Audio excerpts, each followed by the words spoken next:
नमस्कार स्टूडेंट्स, और मैं हूं आपके सामने डीके चौधरी और आप सभी का स्वागत है कैरियर विल आईएएस में। ठीक है। तो हमारा जो टॉपिक है अभी, जो हमारा फर्स्ट टॉपिक चल रहा था प्रेमबल यानी कि उद्देशिका का, तो आज हम उसको पूरे तरीके से लास्ट कर देंगे। और साथ में जो आप लोगों की एक शिकायत है कि सर जो आंसर राइटिंग है उसको कैसे हम करें, क्योंकि आप में से बहुत से बच्चे ऐसे हैं जो आंसर राइटिंग में बिल्कुल नए हैं।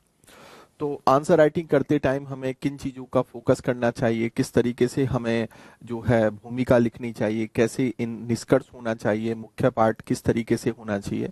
तो मैं लगभग 2-3 क्वेश्चनों की फ्रेमवर्क भी बनाऊंगा आज, और बताऊंगा कि आंसर राइटिंग में आपको किन बातों पे फोकस करना है, ध्यान रखना है।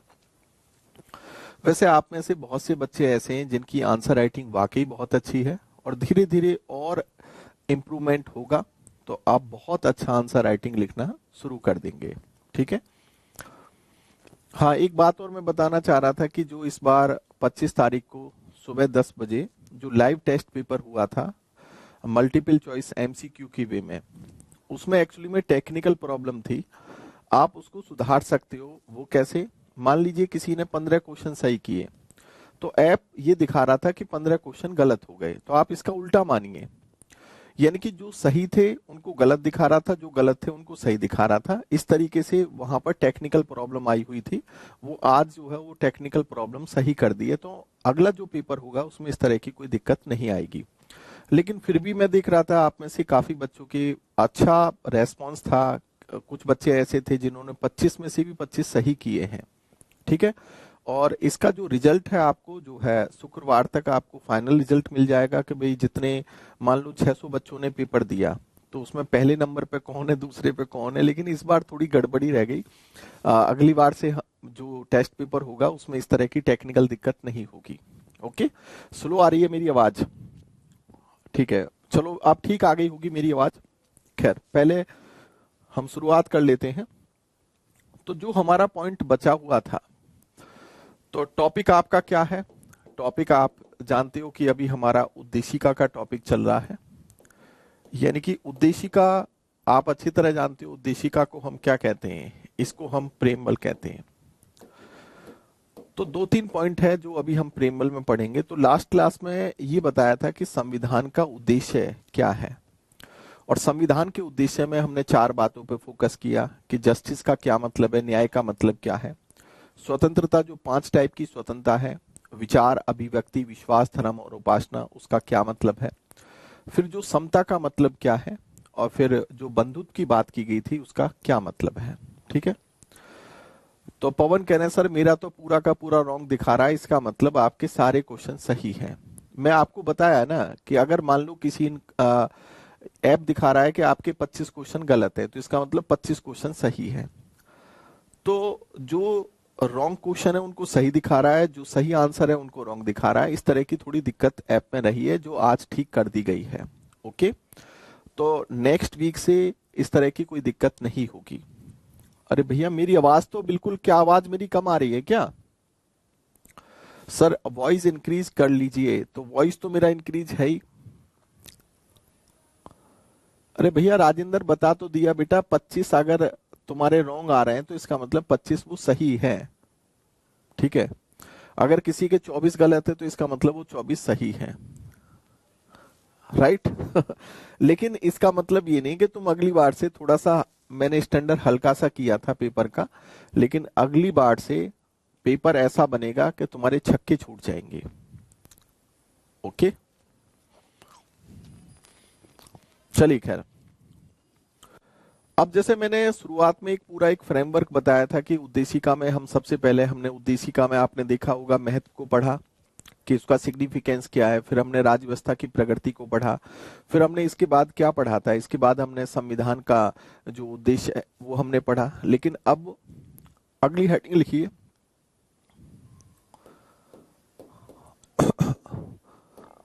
संविधान को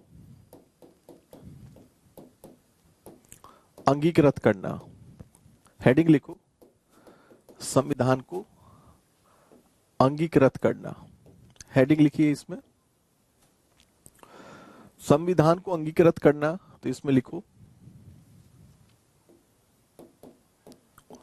भारतीय उद्देशिका में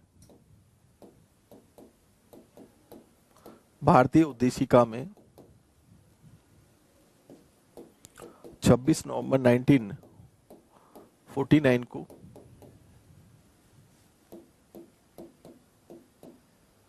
संविधान सभा द्वारा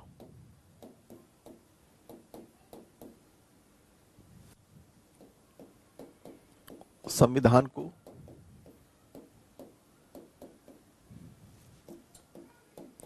अंगीकृत किया गया है।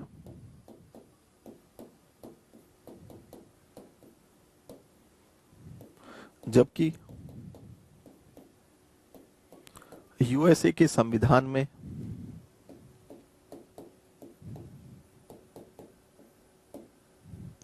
यूएसए के संविधान की उद्देशिका में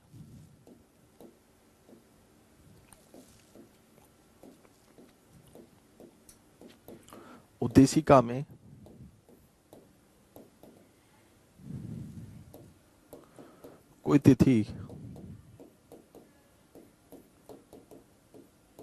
नहीं दी गई है। ठीक है, लिख लो इसको, लिखिए 1 मिनट।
देखो, आपने लिख लिया।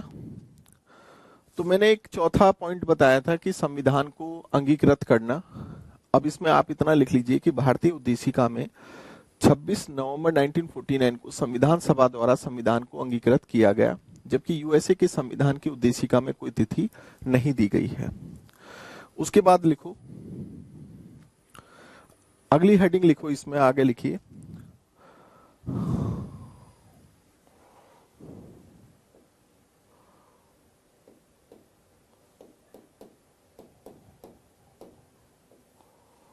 उद्देशिका का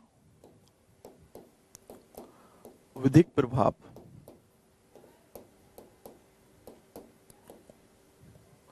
उद्देशिका का विधिक प्रभाव, हेडिंग लिखो उद्देशिका का विधिक प्रभाव।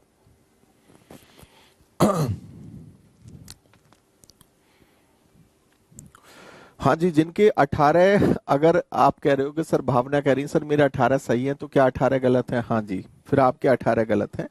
लगभग 2 या 3 बजे के आसपास उसको ठीक कराया गया है। अगर अब कोई नया बच्चा उसका टेस्ट पेपर देगा तो अब सही रिजल्ट आएगा। ठीक है, तो थोड़ी टेक्निकल प्रॉब्लम थी। अगर मान लो कि किसी का 20 गलत है तो इसका मतलब उसका 20 सही है। ठीक है, अब देखिए उद्देशिका का विधिक प्रभाव, इसमें लिखो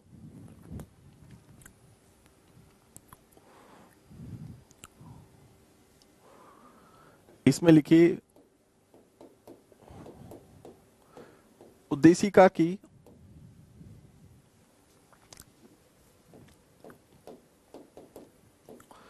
अपनी कोई शक्ति नहीं होती।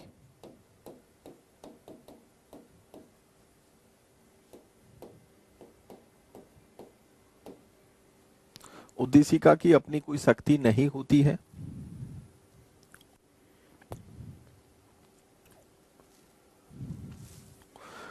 चलो बोल के लिखवा देता हूं। तो लिखिए इसमें उद्देशिका की अपनी कोई शक्ति नहीं होती है।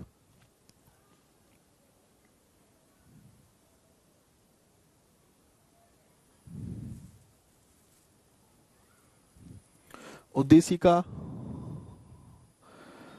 विधायिका और कार्यपालिका की शक्ति का स्रोत नहीं है।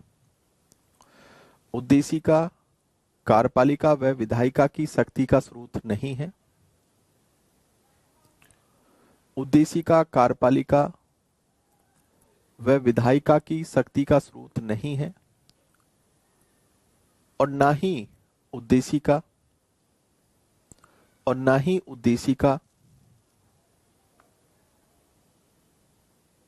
कार्यपालिका व विधायिका पर प्रतिबंध लगाती है और ना ही उद्देशिका कार्यपालिका व विधायिका पर प्रतिबंध लगाती है। देखो इस लाइन का मतलब समझिए, पहले तो इस लाइन को लिख लीजिए।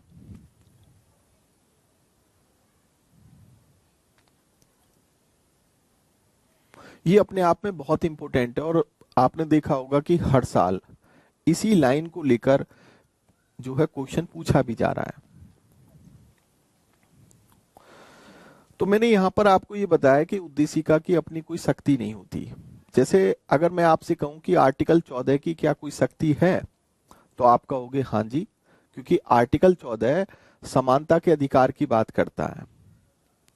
आर्टिकल 14 विधि के शासन की बात करता है, रूल ऑफ लॉ की बात करता है। तो ये आपका आंसर बिल्कुल सही है। अगर मैं कहूं कि आर्टिकल 16 एक तरीके से लोक नियोजन में आरक्षण का अधिकार देता है, तो यह बात बिल्कुल सही है। आर्टिकल 19 स्वतंत्रता का अधिकार देता है, लेकिन इसका मतलब इन आर्टिकल्स की अपनी पावर तो है और इन्हीं के अकॉर्डिंग आपने देखा होगा कि हमारे देश की राज व्यवस्थाएं काम करती हैं, हमारे देश की राजनीतिक व्यवस्था काम करती है। लेकिन उद्देशिका की अपनी कोई शक्ति नहीं है। जैसे आर्टिकल 14 की शक्ति अपने आप में एक समता की शक्ति है, आर्टिकल 19 की स्वतंत्रता की शक्ति है, ऐसे हमारी उद्देशिका की अपनी कोई शक्ति नहीं है। और तभी मैंने कहा कि उद्देशिका कार्यपालिका व विधायिका को कोई शक्ति नहीं देता है और ना ही कार्यपालिका और विधायिका पर कोई प्रतिबंध आरोपित करता है। लेकिन उद्देशिका का अपना बड़ा ही महत्व है। उद्देशिका हमारे शासन के लिए प्रभावी और उपयोगी है। उद्देशिका हमारे न्यायिक निर्णयों के लिए जरूरी है और उद्देशिका को संविधान की आत्मा और हृदय क्यों कहा जाता है? क्योंकि उद्देशिका हमारे संविधान का सार है।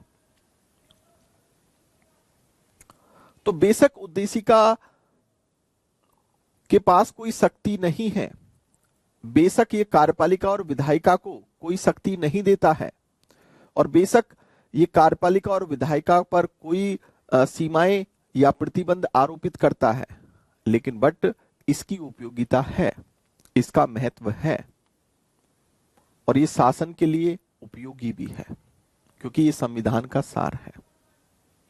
अब यहीं पर बात आती है कि मैंने यहां पर लिखवाया कि उद्देशिका का क्या कोई प्रभाव, उद्देशिका का विधिक प्रभाव का मतलब क्या? इसका मतलब इसका कोई विधिक प्रभाव नहीं होता। तो अब आगे लिखोगे अतः उद्देशिका का अपना कोई विधिक प्रभाव नहीं होता। इसी में आगे लिखो अतः उद्देशिका का अपना कोई विधिक प्रभाव नहीं होता। अतः उद्देशिका का अपना कोई विधिक प्रभाव नहीं होता।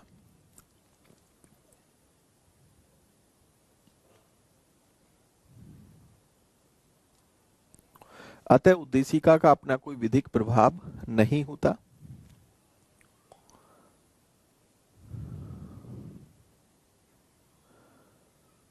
लेकिन उद्देशिका को संविधान के अन्य प्रावधानों के साथ लेकिन उद्देशिका को संविधान के अन्य प्रावधानों के साथ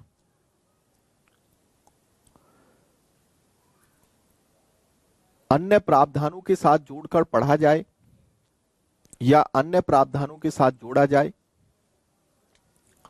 लेकिन उद्देशिका को संविधान के अन्य प्रावधानों के साथ जोड़ा जाए,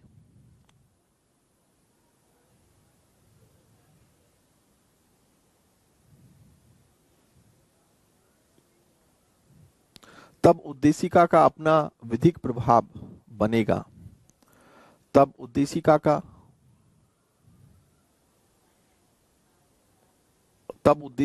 अपना विधिक प्रभाव बनेगा। तब उद्देशिका का अपना विधिक प्रभाव बनेगा। इसका क्या मतलब है? इसका मतलब ये हुआ कि जैसे समानता की बात हमारा उद्देशिका करता है, अब उद्देशिका की तो अपनी कोई शक्ति है नहीं, लेकिन अगर उद्देशिका को हम आर्टिकल 14 के साथ मिला के पढ़ें तो इसका मतलब ये कि तब इसका विधिक प्रभाव बनेगा, तब उद्देशिका समानता की शक्ति देगा अगर इसको आर्टिकल 14 के साथ पढ़ा जाएगा। इसका मतलब ये हुआ कि उद्देशिका की अपनी कोई पावर नहीं होती है, उद्देशिका का अपना कोई विधिक प्रभाव नहीं होता है, लेकिन संविधान के अन्य प्रावधानों के साथ जब जोड़कर पढ़ा जाएगा या पढ़ा जाता है तब इसका अपना विधिक प्रभाव होगा, और अन्य प्रावधानों के साथ अगर जोड़ा नहीं जाएगा तो इसका कोई विधिक प्रभाव नहीं होता। कहने का या बताने का मतलब मेरा यही है। अब आगे लिखो, अगले पैराग्राफ से लिखो, आगे लिखो। री बैरूबारी केस में या री बैरूबारी केस में, केस 1960, इसमें लिखो री बैरूबारी केस में, री बैरूबारी केस 1960 में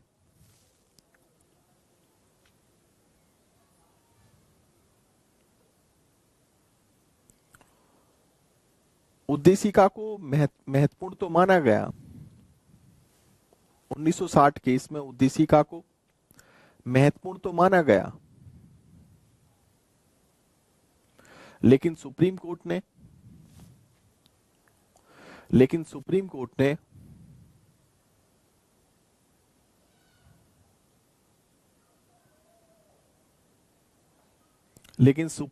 ने उद्देशिका को संविधान का अंग मानने से मना कर दिया। लेकिन सुप्रीम कोर्ट ने उद्देशिका को संविधान का अंग मानने से मना कर दिया, यानी कि इसमें कहा गया कि उद्देशिका संविधान का अंग नहीं है, संविधान का अंग मानने से मना कर दिया गया। लेकिन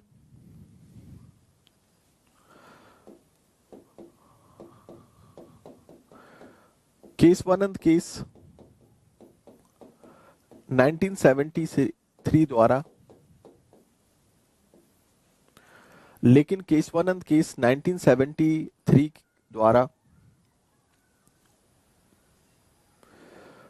री बैरूबारी केस को पलट दिया गया। लेकिन केशवानंद केस 1973 द्वारा री बैरूबारी केस को पलट दिया गया। री बैरूबारी केस को पलट दिया गया और सुप्रीम कोर्ट ने निर्णय दिया,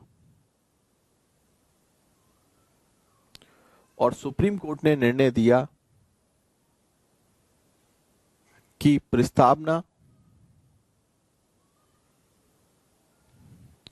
प्रस्तावना यानी कि उद्देशिका संविधान का अंग है और संविधान का अंग माना जाएगा। प्रस्तावना संविधान का अंग है और संविधान का अंग माना जाएगा। प्रस्तावना संविधान का अंग है और संविधान का अंग माना जाएगा।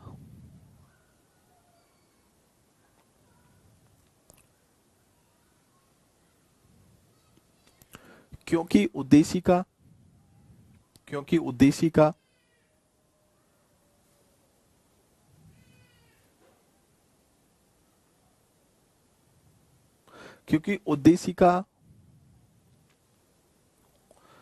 शासन के लिए उपयोगी और महत्वपूर्ण है।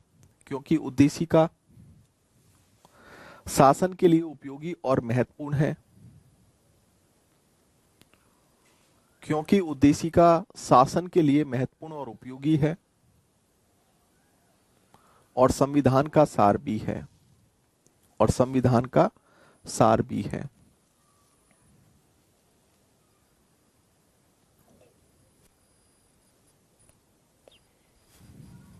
और संविधान का सार भी है, शासन के लिए महत्वपूर्ण और उपयोगी है और संविधान का सार भी है। फिर अगली लाइन से लिखो, पैराग्राफ चेंज करके लिखो,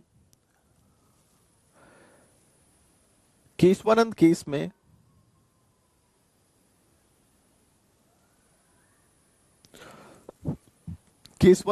में यह क्लियर कर दिया गया, यह स्पष्ट कर दिया गया, केशवानंद केस में स्पष्ट कर दिया गया, केशवानंद केस में स्पष्ट कर दिया गया, नंबर 1, उद्देशिका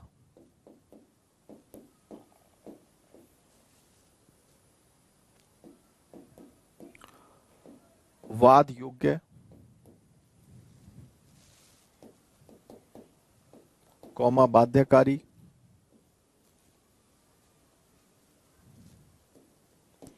वह परिवर्तनीय है।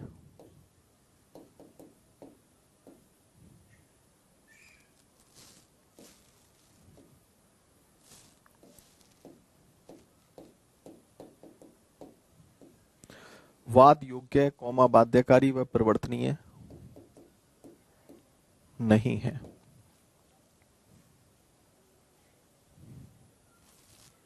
लेकिन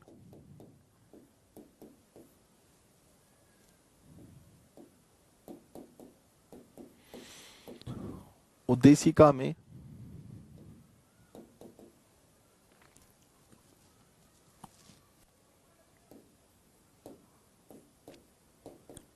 मूल ढांचे को छोड़कर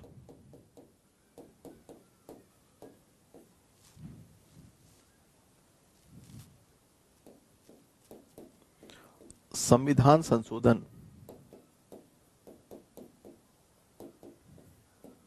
किया जा सकता है।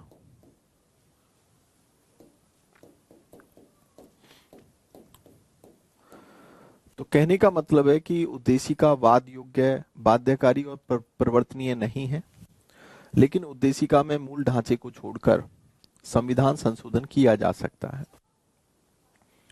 तो पहले इस लाइन को लिख दो, फिर मैं समझा देता हूं कि इसका क्या मतलब है।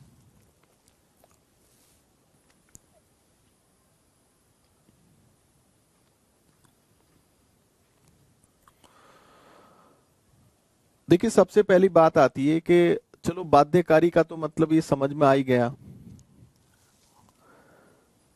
कि सरकारों के लिए उद्देशिका बाध्यकारी नहीं है, इसका तो मतलब बड़ा सिंपल है। लेकिन अब आप सोच रहे होगे कि सर ये जो वाद योग्य शब्द आपने लिखा है और ये जो परिवर्तनीय है, इसका क्या मतलब है। देखो, वाद योग्य को इंग्लिश में हम कहते हैं जस्टिसेबल। वाद योग्य का मतलब क्या होता है? वाद योग्य का मतलब है कि आप उद्देशिका को लेकर आप कोर्ट में नहीं जा सकते। यानी कि कहने का मतलब है कि जैसे हम फंडामेंटल राइट, मौलिक अधिकारों की बात करें, और अगर मेरे स्वतंत्रता का अधिकार का उल्लंघन होगा तो मैं आर्टिकल 19 के आधार पर, क्योंकि आर्टिकल 19 मुझे स्वतंत्रता की शक्ति देता है, जबकि उद्देशिका की तो अपनी कोई शक्ति है ही नहीं। तो इसका मतलब ये है कि मैं आर्टिकल 19 के आधार पर तो कोर्ट में जा सकता हूं, केस कर सकता हूं कि भाई मेरे स्वतंत्रता के अधिकारों का उल्लंघन हो रहा है। मैं आर्टिकल 21 के आधार पर राइट टू प्राइवेसी को लेकर कोर्ट में जा सकता हूं, मैं राइट टू लाइफ को लेकर जा सकता हूं कि भैया मुझे जो है, जो शबनम है ये बहुत अच्छी लड़की लगती है और मैं इससे शादी करना चाहता हूं, और मेरे माँ बाप राजी नहीं है, क्योंकि आर्टिकल 21 क्या कहता है कि आप अपने मनपसंद व्यक्ति के साथ शादी कर सकते हो।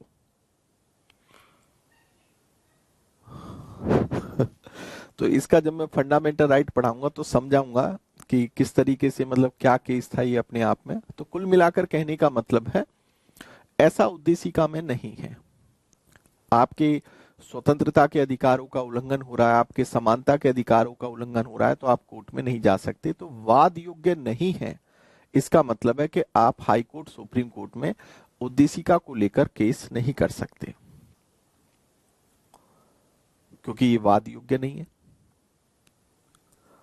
दूसरी बात, अब बोला कि भाई परिवर्तनीय नहीं है। परिवर्तनीय का मतलब है कि कोर्ट के पास ये अधिकार है कि आपको इस टाइप का अधिकार वो दिलाए। जैसे फंडामेंटल राइट का उल्लंघन होता है तो आप सुप्रीम कोर्ट आर्टिकल 32 के अनुसार, हाई कोर्ट आर्टिकल 226 के अनुसार आपके मौलिक अधिकारों को लागू करवाता है। अगर सरकार आपके मौलिक अधिकारों का उल्लंघन कर रही है या कोई अन्य व्यक्ति कर रहा है तो ये कोर्ट की गारंटी हो जाती है कि वो आपके मौलिक अधिकारों को लागू कराएगा, क्योंकि सुप्रीम कोर्ट को मौलिक अधिकारों का संरक्षक माना जाता है। तो हम कहते हैं कि भाई न्यायपालिका एक तरीके से फंडामेंटल राइट के मामले पर क्या है, परिवर्तनीय है, यानी कि अधिकारों को लागू कराना। जबकि ऐसा यहां पर नहीं है, इसलिए हमने कहा कि ये जो उद्देशिका है ना तो वाद योग्य है, यानी कि ना तो आप इसके आधार पर कोर्ट में केस कर सकते हो, ना सरकारों के लिए कोई बाध्यकारी है, और ना ही कोर्ट इनको लागू करा सकता है। ठीक है, अब बात यहां पर आती है उद्देशिका में मूल ढांचे की बात है। हालांकि मूल ढांचे का सिद्धांत केशवानंद केस में दिया गया और इसकी कोई परिभाषा केशवानंद केस में नहीं दी गई कि मूल ढांचे की क्या कोई परिभाषा है। तो कोर्ट ने बस इतना कहा कि भैया हम टाइम टू टाइम बताते रहेंगे कि क्या कौन कौन से चीजें जो है मूल ढांचे में आती हैं।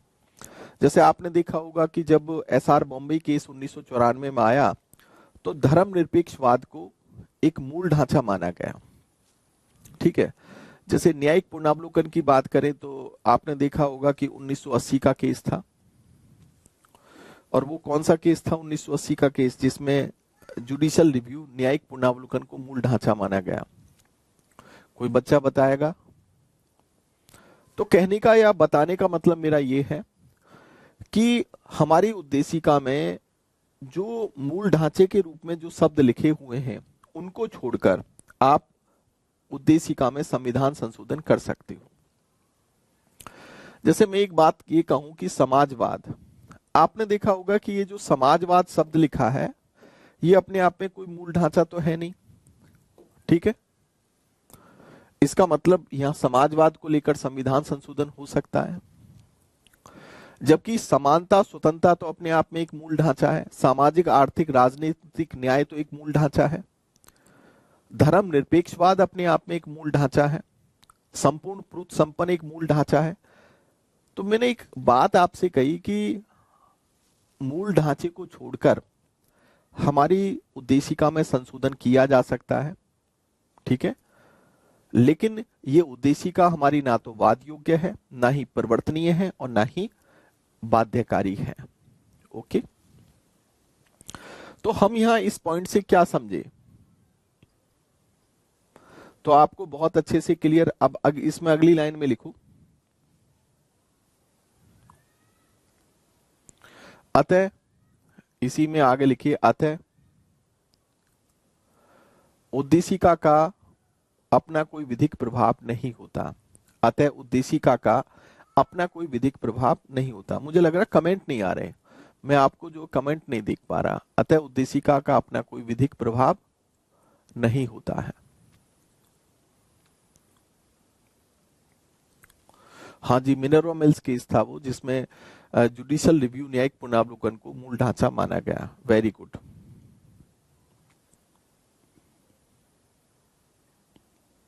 ठीक है, देखिए मल्टीपल, मैं समझा नहीं बेटा जो शशांक आपने क्या पूछा है। अब सोनाली कह रही है सर आर्टिकल 13 और 368 रिलेटेड है, बट इनमें डिफरेंस क्या है? देखो डिफरेंस है।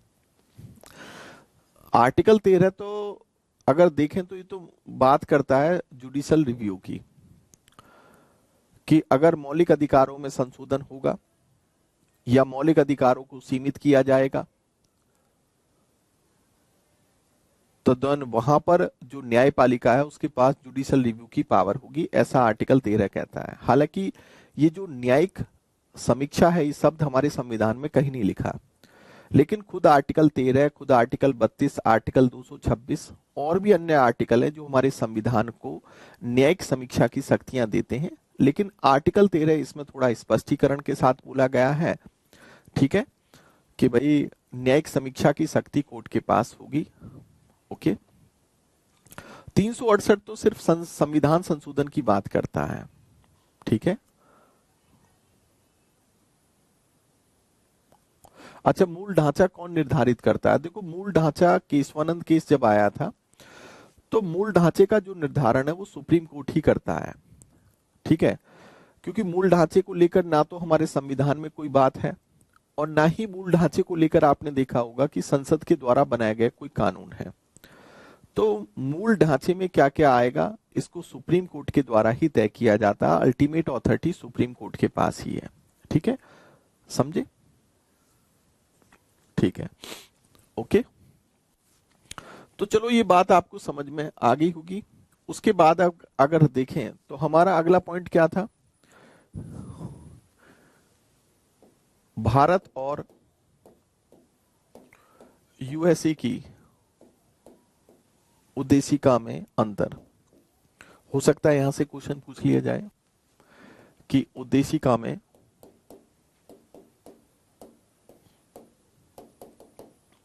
अंतर। तो भारत और यूएसए की उद्देशिका में क्या डिफरेंस है अगर हम देखें तो हमने यहां भारत ले लिया और हमने यहां पर देखो, एक क्वेश्चन तो तुलनात्मक अध्ययन का आता ही है देखा जाए तो, भारत और यूएसए। हालांकि हमने उद्देशिका कहां से लिया है? यूएसए से लिया है, और उद्देशिका में जो भाषा का प्रयोग है वो हमने ऑस्ट्रेलिया से लिया है। और इसका जो आधार है वो आप जानते हो कि पंडित नेहरू ने 13 दिसंबर 1946 को एक ऑब्जेक्टिव रिजोल्यूशन दिया था और उसको जो है 22 जनवरी 1947 को अपना लिया गया था उद्देश्य प्रस्ताव को। आगे जाके इस उद्देश्य प्रस्ताव को ही मॉडिफाइड किया गया और इसी को आज हम उद्देशिका के नाम से जानते हैं। ठीक है, ये चीजें मैं हालांकि बता चुका हूं, लेकिन बट अब अंतर देख लेते हैं। पहला अंतर, भारत में उद्देशिका की बात करें तो ये राजव्यवस्था के स्वरूप का, इसमें राजव्यवस्था के स्वरूप का यानी कि प्रगति का व्यापक वर्णन है। अब बात यह आती है कि सर व्यापक वर्णन है, क्या मतलब में हम समझे नहीं। जैसे हमने कहा कि भारत एक क्या है? संपूर्ण प्रभुत्व संपन्न समाजवादी पंथ निरपेक्ष लोकतांत्रिक गणराज्य है। यही तो लिखा है। तो इसका मतलब राज्य व्यवस्था की स्वरूप का व्यापक वर्णन है, जबकि यहां पर देखें यूएसए में उतना व्यापक नहीं।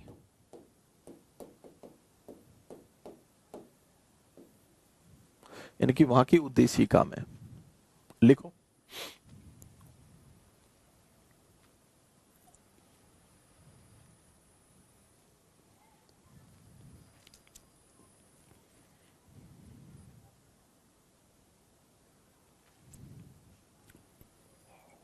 लिख लिया। अब उसके बाद अगर हम देखें तो दूसरा पॉइंट हम देख लेते हैं, संविधान के उद्देश्य का विशिष्ट वर्णन है। भारत में देखें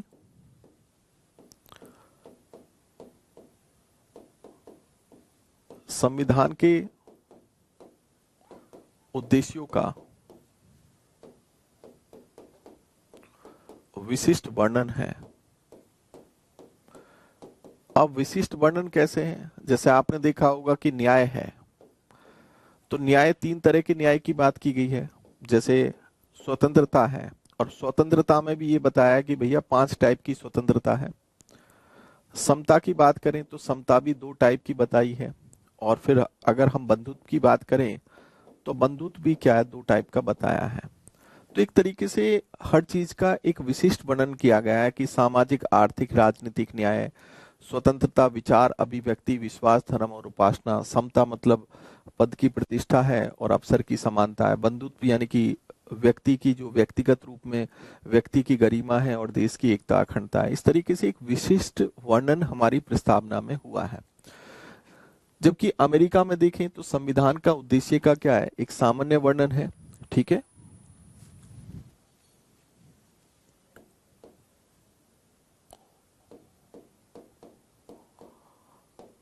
संविधान के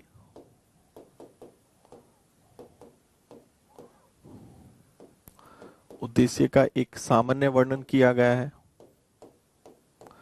अब सामान्य वर्णन कैसा है, जैसे यहां पर बोला गया है कि न्याय की बात की गई है, न्याय, स्वतंत्रता एवं जैसे समाज के कल्याण है, यानी कि कहने का मतलब है लोगों के कल्याण को बढ़ाना।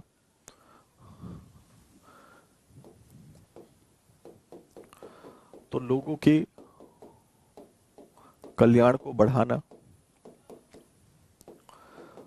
तो यहां पर तुम एक बात देखो, यहां हमने न्याय को भी तोड़ा है और सामाजिक, आर्थिक और राजनीतिक न्याय, तीन तरह के न्याय की बात की है।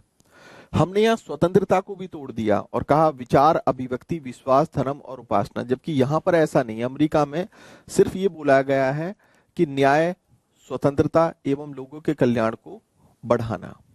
इसका मतलब एक तरीके से संविधान के उद्देश्यों को लेकर यहाँ पर यूएसए की उद्देशिका में एक सामान्य, एक जनरल डेस्क्रिप्शन दिया है, जबकि हमारे यहाँ एक स्पेसिफाइड डेस्क्रिप्शन दिया हुआ है।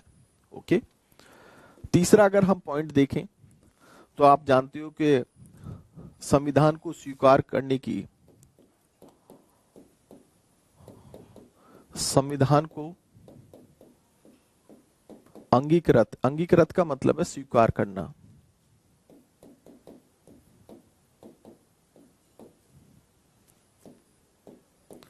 करने की तिथि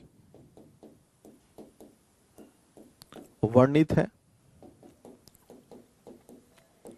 अब भैया वर्णित है वो कौन सी डेट है, आप जानते हो 26 नवंबर 1949, जबकि यहां पर तो ऐसा नहीं है। संविधान को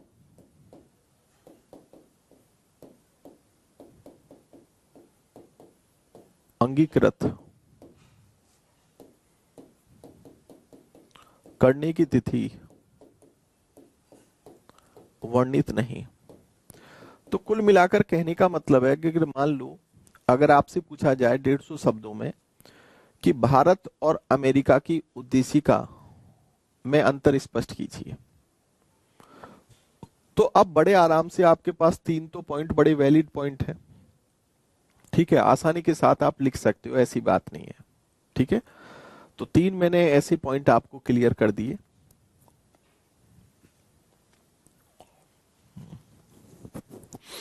तो लिख लीजिए, तो यहां मैंने ये भारत के विषय में बता रहा हूं और ये मैं आपको यूएसए के विषय में बता रहा हूं। ठीक है बेटा, इतना मैं आप लोगों से कह रहा हूं। देखो, एक महीना तुम अगर अच्छे ढंग से पढ़ लोगे ना, आपको खुद कॉन्फिडेंस लगेगा और आंसर राइटिंग में भी आपको खुद अपने आप में एक करिश्मा दिखाई देगा कि वाकई हमारी आंसर राइटिंग बेटर हुई है। कंटेंट आपको अच्छा मिलेगा। और मैं हमेशा जब भी कोई क्लास लेता हूं तो हमेशा ये कोशिश करता हूं कि कोई चीज आपकी कंटेंट वाइज नहीं छूटनी चाहिए, और वो चीज तो कम से कम होनी चाहिए जो आपके लिए जरूरी है। वैसे तो ज्ञान की अपनी बेटा कोई सीमा नहीं होती, पढ़ाने के लिए कितना भी पढ़ा दो, लेकिन बट ये होता है कि कम से कम उतना जरूर पढ़ाया जाए जो आपके दायरे में चीजें आती हैं, जहां से क्वेश्चन मोस्टली पूछे जाते हैं। ओके, देखिए कॉन्स्टिट्यूशन का क्या उद्देश्य है, तो उद्देश्य तो हमने बता तो दिया। संविधान का उद्देश्य है सामाजिक, आर्थिक, राजनीतिक न्याय को लाना है। संविधान का उद्देश्य विचार, अभिव्यक्ति, विश्वास, धर्म और उपासना की स्वतंत्रता है। संविधान का उद्देश्य पद की प्रतिष्ठा और अवसर की समानता है। ठीक है, संविधान की जो उद्देश्य है वो है व्यक्ति की गरिमा और देश की, राष्ट्र की एकता और अखंडता को बनाए रखने के लिए बंधुत्व की भावना को लाना। तो ये सब क्या है, हमारी उद्देशिका में दिया हुआ है। ओके, तो बैक साइड लिख लीजिए।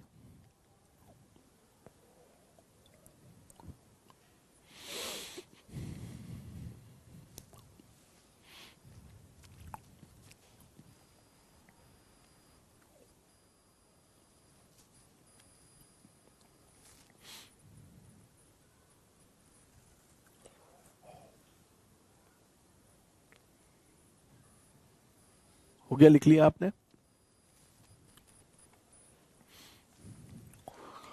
अब ये तो लिख लिया होगा आपने, बैक करवा रहे थे कि सर बैक करा दीजिए।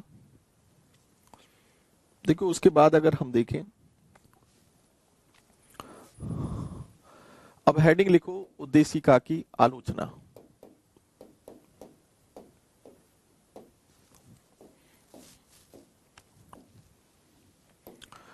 अब उद्देशिका की आलोचना भी होती है कि भैया आलोचना क्या है, तो लिख लीजिए आलोचना। तो नंबर 1 लिखो, उद्देशिका की आलोचना लिखो। इसमें लिखो प्रस्तावना। उद्देशिका की आलोचना में पहला नंबर लिखो प्रस्तावना।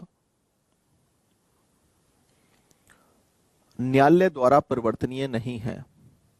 प्रस्तावना यानी कि उद्देशिका न्यायालय के द्वारा परिवर्तनीय नहीं है, जो मैंने अभी समझाया था।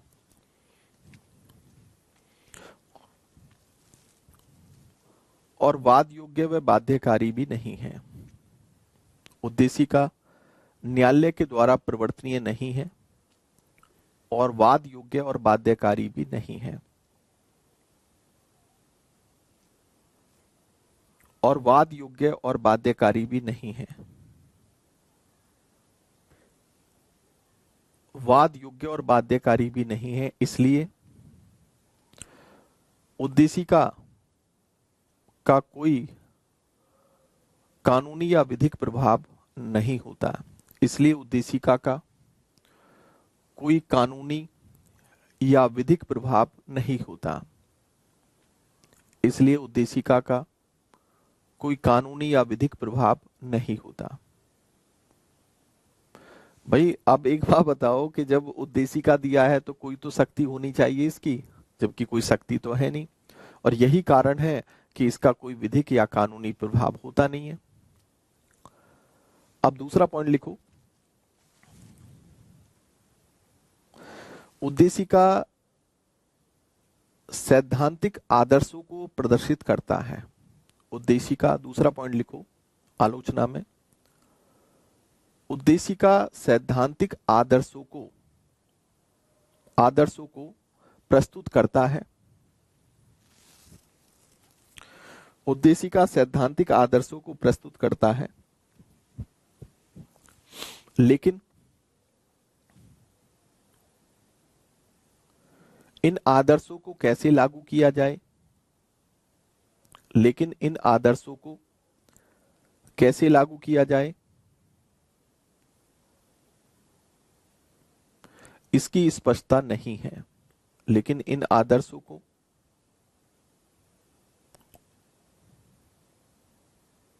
कैसे लागू किया जाए स्पष्ट नहीं है।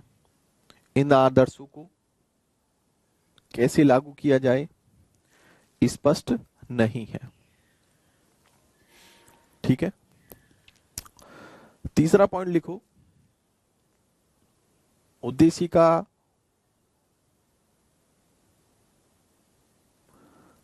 कार्यपालिका व विधायिका की शक्ति का स्रोत नहीं है। उद्देशिका कार्यपालिका व विधायिका की शक्ति का स्रोत नहीं है। उद्देशिका कार्यपालिका व विधायिका की शक्ति का स्रोत नहीं है और ना ही उनकी शक्तियों पर प्रतिबंध लगाता है। और ना ही उनकी शक्तियों पर प्रतिबंध लगाता है। और ना ही उनकी शक्तियों पर प्रतिबंध लगाता है।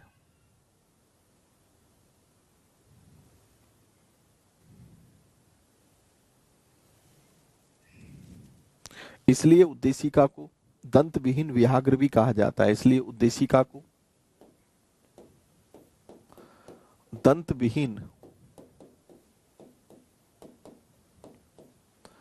व्याघ्र भी कहा जाता है। यानी कि ऐसा टाइगर जिसके दांत नहीं है, मतलब दंत विहीन है। जब इसके पास पावर ही नहीं है तो इसलिए इसको दंत विहीन एक तरीके से व्याघ्र की संज्ञा दी जाती है।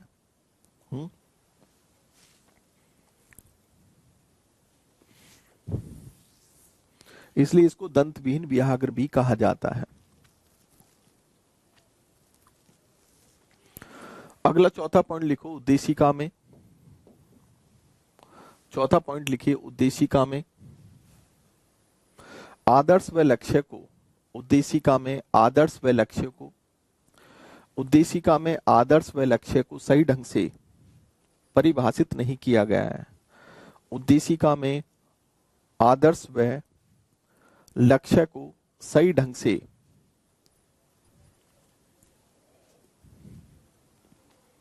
उद्देशिका में आदर्श व लक्ष्य को सही ढंग से परिभाषित नहीं किया गया है।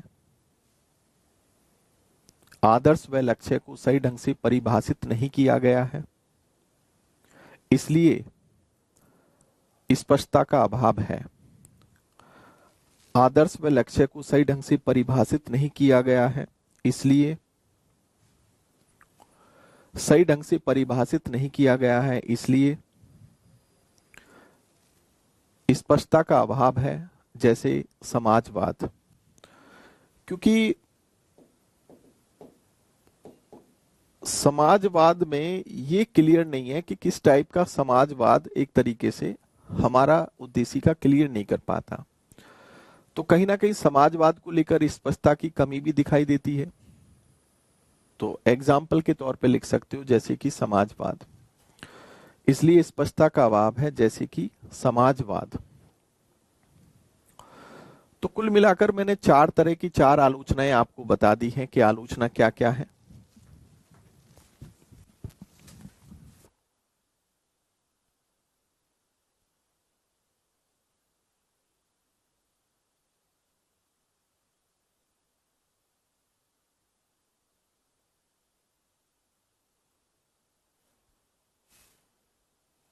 तो मेरी आवाज बेटा आ रही है कि नहीं आ रही?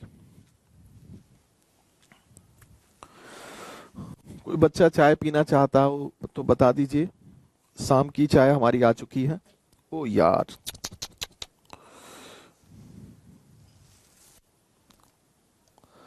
मेरी आवाज तो आ रही है आप लोगों को कि नहीं आ रही? तो कुल मिलाकर हमारा ये टॉपिक फिनिश हो चुका है, राइट? हमारा ये टॉपिक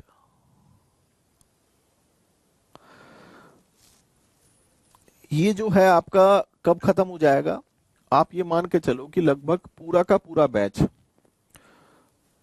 5 महीने तो ले लेगा, क्योंकि 200 घंटे की करीबन क्लास बनेंगी इसमें, और 200 घंटे में हम इसको बैच को खत्म कर देंगे। थोड़ा बहुत आगे पीछे भी हो सकता है, ठीक है, राइट? तो ये मैंने इस टॉपिक में इंट्रोडक्शन को लेकर, यानी कि पहले तो हमने सबसे पहले इंट्रोडक्शन की बात की थी, जिसमें हमने सेपरेशन ऑफ पावर, शक्तियों के प्रतिकरण को पढ़ा था, संविधानवाद को भी हमने पढ़ा था, ठीक है। तो ये कुछ हमने बेसिक पॉइंट्स लिए थे। उसके बाद हमने प्रेमबल का टॉपिक स्टार्ट किया, और प्रेमबल में जहां से संभावित आपका मेंस का क्वेश्चन बन सकता है वो सारे मुद्दे मैंने उठाए, चाहे वो उद्देशिका की आलोचना हो, चाहे वो यूएसए और भारत की उद्देशिका को लेकर डिफरेंस हो, चाहे वो राज्य व्यवस्था की प्रगति हो, इस संविधान का उद्देश्य हो, या इसके अलावा लोकतंत्र की बात हो, समाजवाद की बात हो, पंथ निरपेक्षवाद की बात हो। पंथ निरपेक्षवाद में भी हमने फ्रांस के साथ कंपैरिजन किया, यूएसए के साथ कंपैरिजन किया। लोकतंत्र में भी पूरा का पूरा एक शासन प्रणाली किस टाइप से पूरे वर्ल्ड में होती है वहां कंपैरिजन किया। साथ में संसदीय व्यवस्था का भारत और ब्रिटेन के साथ कंपैरिजन किया। फिर हमने यूएसए का भारत के साथ कंपैरिजन किया शासन प्रणाली में, और तमाम तरह की चीजें। उद्देशिका का महत्व, उद्देशिका का महत्व में सबसे पहले जब मैंने ये प्रेमबल का टॉपिक स्टार्ट किया था उसमें मैंने बता दिया था, ठीक है। हाँ जी, उद्देशिका मैंने आपको सबसे पहले इसका जो महत्व था वो सबसे पहले बताया था, जिसमें मैंने 4-5 थिंकर्स भी आपको लिखवाए थे कि अलग अलग थिंकर्स ने उद्देशिका के महत्व को लेकर क्या क्या बोला। तो अब जब मैंने प्रेमबल का टॉपिक स्टार्ट किया था तो उसमें मैंने सबसे पहले यही बताया था कि उद्देशिका का महत्व क्या होता है। सर 5 महीने लगेंगे सिर्फ पॉलिटिकल में सर? तो भैया PSIR थोड़ी पढ़ा रहा हूं मैं आपको।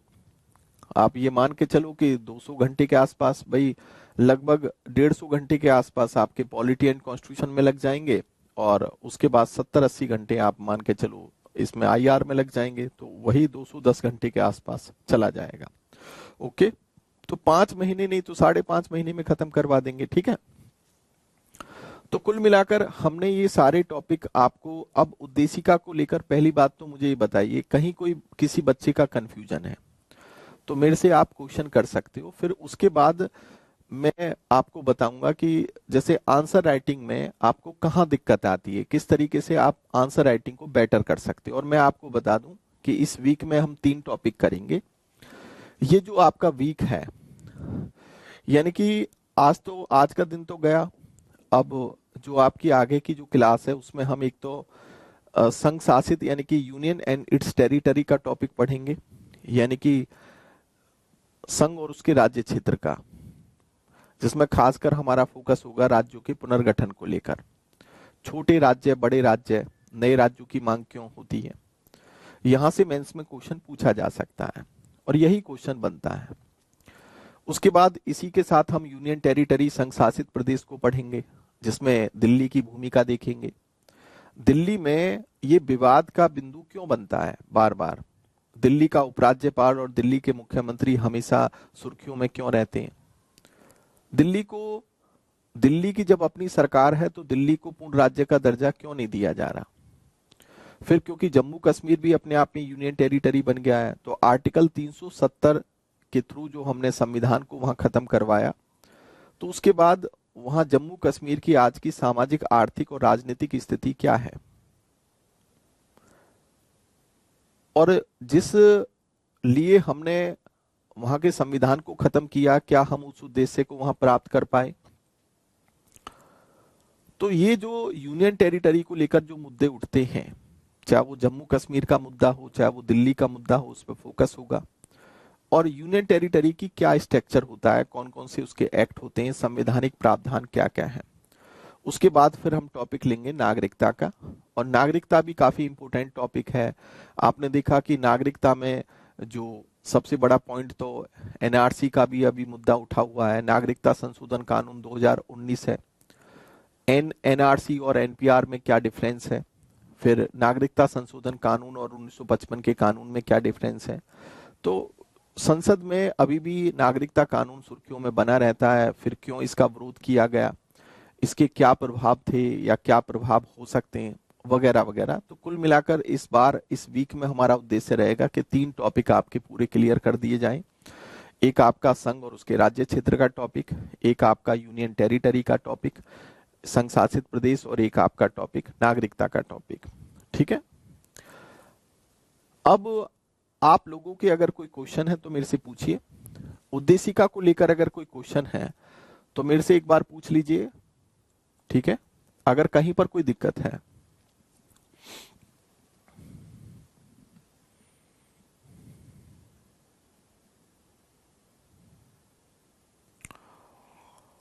सर आपने बोला था कि कैरियर विल पे टेस्ट में जितना भी, अब देखो भाई, मैंने तो आंसर आपको भेज दिया है, मैं आपको बताऊं उसमें मैच कर लेना। लेकिन बट ये था कि बहुत से बच्चों की टेक्निकल प्रॉब्लम आई थी, मैंने भी खुद पेपर करके देखा था।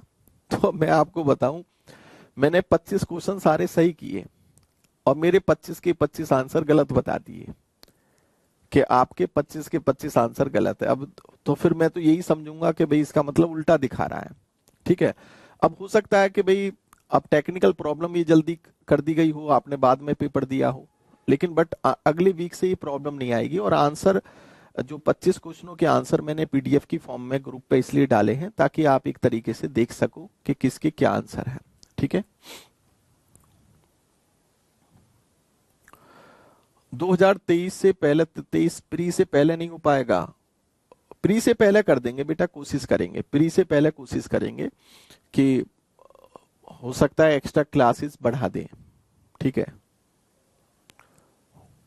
महेश बाबू कह रहे हैं सर डोमिनियन का क्या मतलब है। अब देखो इन्होंने पूछा कि सर डोमिनियन का क्या मतलब होता है। देखो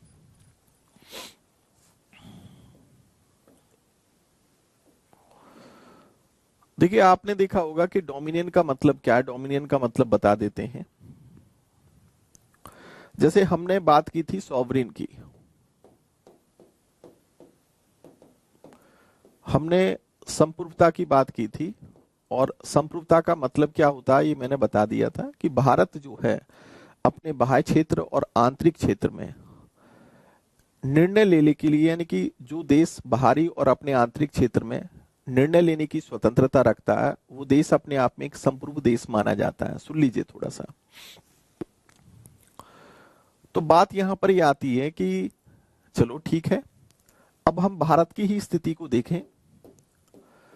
तो भारत अगर हम देखें तो 15 अगस्त 1947 से पहले तो भारत एक अपने आप में औपनिवेशिक स्टेट था, यानी कि औपनिवेशिक राज्य था, कॉलोनियल स्टेट था एक तरीके से। कौन सा राज्य था? औपनिवेशिक।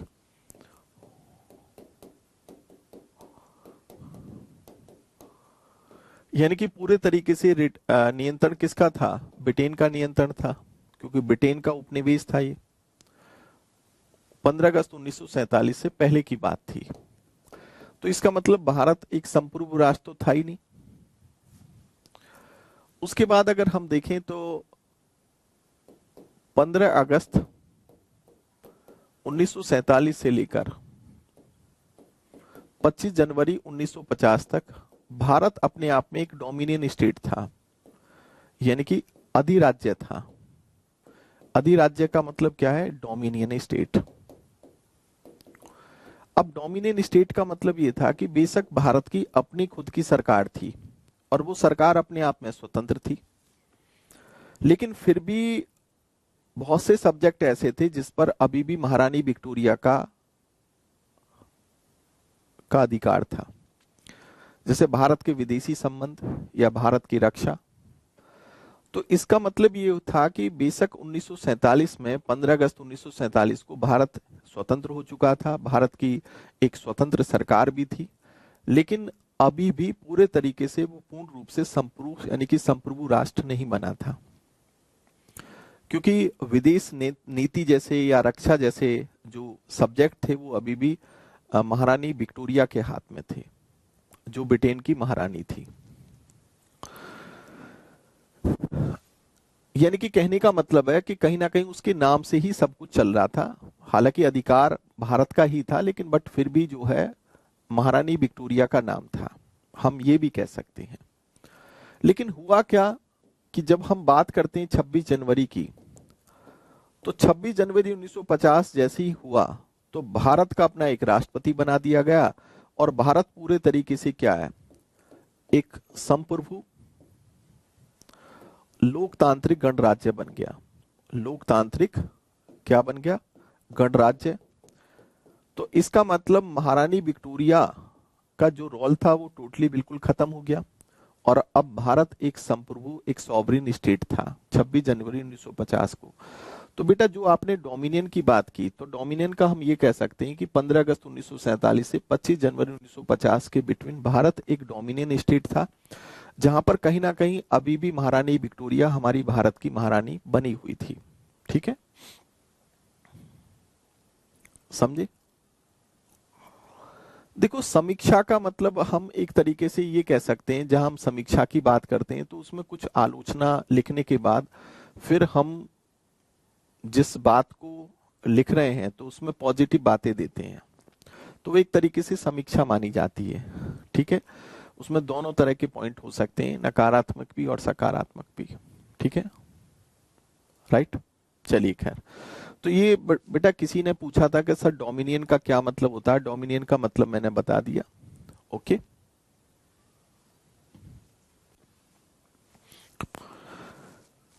अब देखो यहां पर मैं थोड़ी सी कुछ बातें आपसे बताना चाह रहा हूं, एक मिनट। जैसे आपने देखा होगा कि हमने कुछ क्वेश्चन आप लोगों को दिए थे। जैसे मैंने एक क्वेश्चन दिया था आपको, भारत अनेक अंतर्राष्ट्रीय संस्थाओं का सदस्य देश है, जिसके कारण वैश्वीकरण के दौर में भारत की संप्रभुता प्रभावित हुई, और उन वैश्विक मुद्दों पर चर्चा करते हुए भारत की संप्रभुता की प्रासंगिकता बताइए। ठीक है, ये आपने काफी बच्चों ने अच्छा लिखा। इसका आंसर जो मॉडल आंसर है वो एक साथ में सबके मॉडल आंसर दे दूंगा जो इस टॉपिक में पूछे गए हैं। एक क्वेश्चन मैंने ये भी पूछा था कि भारतीय अर्थव्यवस्था का समाजवाद निजीकरण के कारण प्रभावित हुआ है, और निजीकरण ने भारतीय समाजवाद के स्वरूप को क्षति पहुंचाई है, किंतु समाजवादी लक्ष्य को नहीं। चर्चा कीजिए। ये भी हमने 250 शब्दों में पूछा था, आपने काफी बच्चों ने अच्छा आंसर दिया और बताया भी कि क्या क्या आंसर में कमी है, तो इसका भी मॉडल आंसर आपको मिल जाएगा। उसके बाद एक क्वेश्चन मैंने पूछा था आपसे कि भारतीय राज्य का धर्मनिरपेक्ष जो चरित्र है वस्तुतः इसी वजह से बरकरार है कि वह किसी धर्म को राजधर्म के रूप में मान्यता प्रदान नहीं करता, लेकिन व्यवहारिक रूप में यदा कदा ऐसी प्रवृत्तियों ने जन्म लिया है जिससे धर्मनिरपेक्षवाद प्रभावित हुआ। विश्लेषण कीजिए। तो हालांकि इसकी कॉपी चेक होकर आपके पास पहुंच गई है, और इसके बाद अगर हमने देखे तो मैंने एक क्वेश्चन बहुत ही आसान क्वेश्चन दिया था एक, कि उद्देशिका संविधान का सार व दर्शन है, वर्णन कीजिए। सबसे आसान क्वेश्चन था, ठीक है, इसका वर्णन कीजिए। तो ये अभी आपका चेक नहीं हुआ है, रात को लगभग, या तो रात को मैं आपको कॉपी चेक करके दे दूंगा इसकी, या फिर सुबह तक आपको इसकी कॉपी मिल जाएंगी। तो ये कुल मिलाकर इस टॉपिक में हमने 4 क्वेश्चन पूछे। लेकिन मैं यहां पर एक चीज और बता दूं कि आज का जो हमारा क्वेश्चन है वो ये है, उद्देशिका के महत्व को स्पष्ट करते हुए बताइए कि यह संविधान के अन्य उपबंधों की तरह सख्ती नहीं रखता। साथ ही उद्देशिका के महत्व से संबंधित न्यायिक निर्णयों पर भी टिप्पणी कीजिए। ये हमारा आज का क्वेश्चन है। तो कुल मिलाकर आज का क्वेश्चन हमारा क्या है, सामने आपको दिखाई दे गया होगा। इस क्वेश्चन को आप लिख लीजिए। उद्देशिका के महत्व को स्पष्ट करते हुए बताइए कि यह संविधान के अन्य उपबंधों की तरह सख्ती नहीं रखता है। साथ ही उद्देशिका के महत्व से संबंधित न्यायिक निर्णयों पर भी टिप्पणी कीजिए। यानी कि explaining the importance of the preamble tell that it does not have power like other provisions of the constitution, also comment on the judicial decisions related to the importance of the preamble. लेकिन अब आपके सामने समस्या ये है कि sir framework कैसे बनाएं, हम दृष्टिकोण कैसे, हमारी अप्रोच कैसे विकसित हो, हम भूमिका में क्या लिखें, हम निष्कर्ष में क्या लिखें, मुख्य भाग में क्या लिखें। आप लोगों की कई दिन से समस्या आ रही थी, तो मैंने कहा था कि टॉपिक को खत्म हो जाने दो, उसके बाद मैं आपको बताऊंगा कि आपको आंसर में किस तरीके से लिखना होगा। तो सबसे पहले तो हम इसी को समझने का प्रयास करेंगे कि ये जो क्वेश्चन है जो आज आपको यहां पर दिया जा रहा है, ये क्वेश्चन आज आपको लिखना है, लेकिन इसका फ्रेमवर्क कैसे बनेगा, दृष्टिकोण की अप्रोच कैसे विकसित होती है। ठीक है, समझ रहे हो ना? यहां पर एक मिनट, क्या हो गया ये?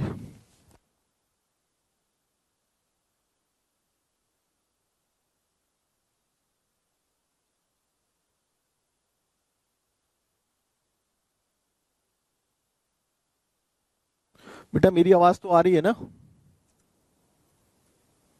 यार? तुम कहाँ गायब हो जाते हो, ये बताओ।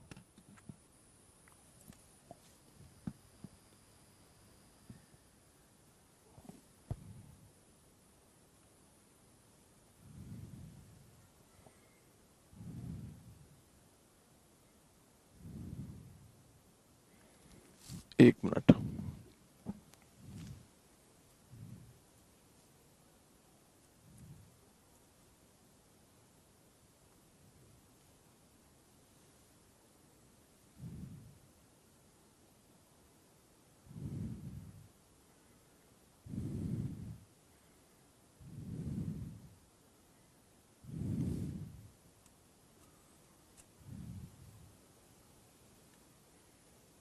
क्या हो रहा है?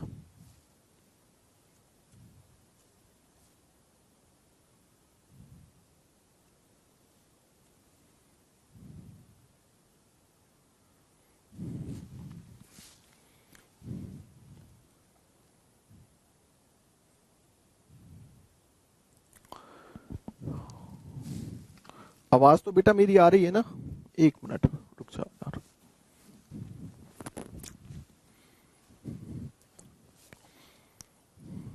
ये लिख लिया आपने? क्वेश्चन लिख लिया आज का? ठीक है, ऑडियो वीडियो क्लियर है? ओके।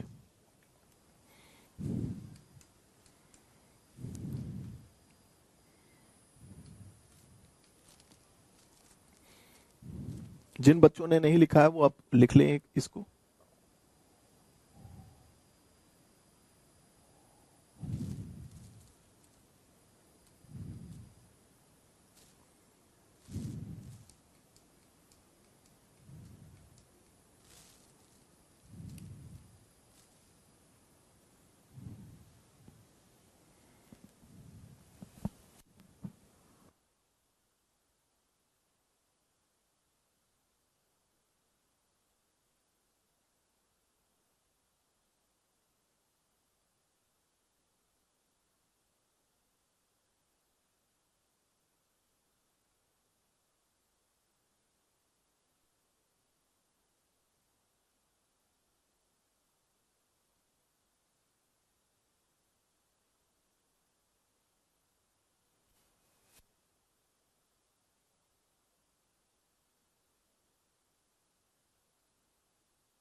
थोड़ा बेटा एक 2-3 मिनट का वेट करना, कुछ टेक्निकल इश्यू आ रहा है, एक बार देख लूं उसको।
एक मिनट बेटा, क्या गड़बड़ी हो गई इसमें?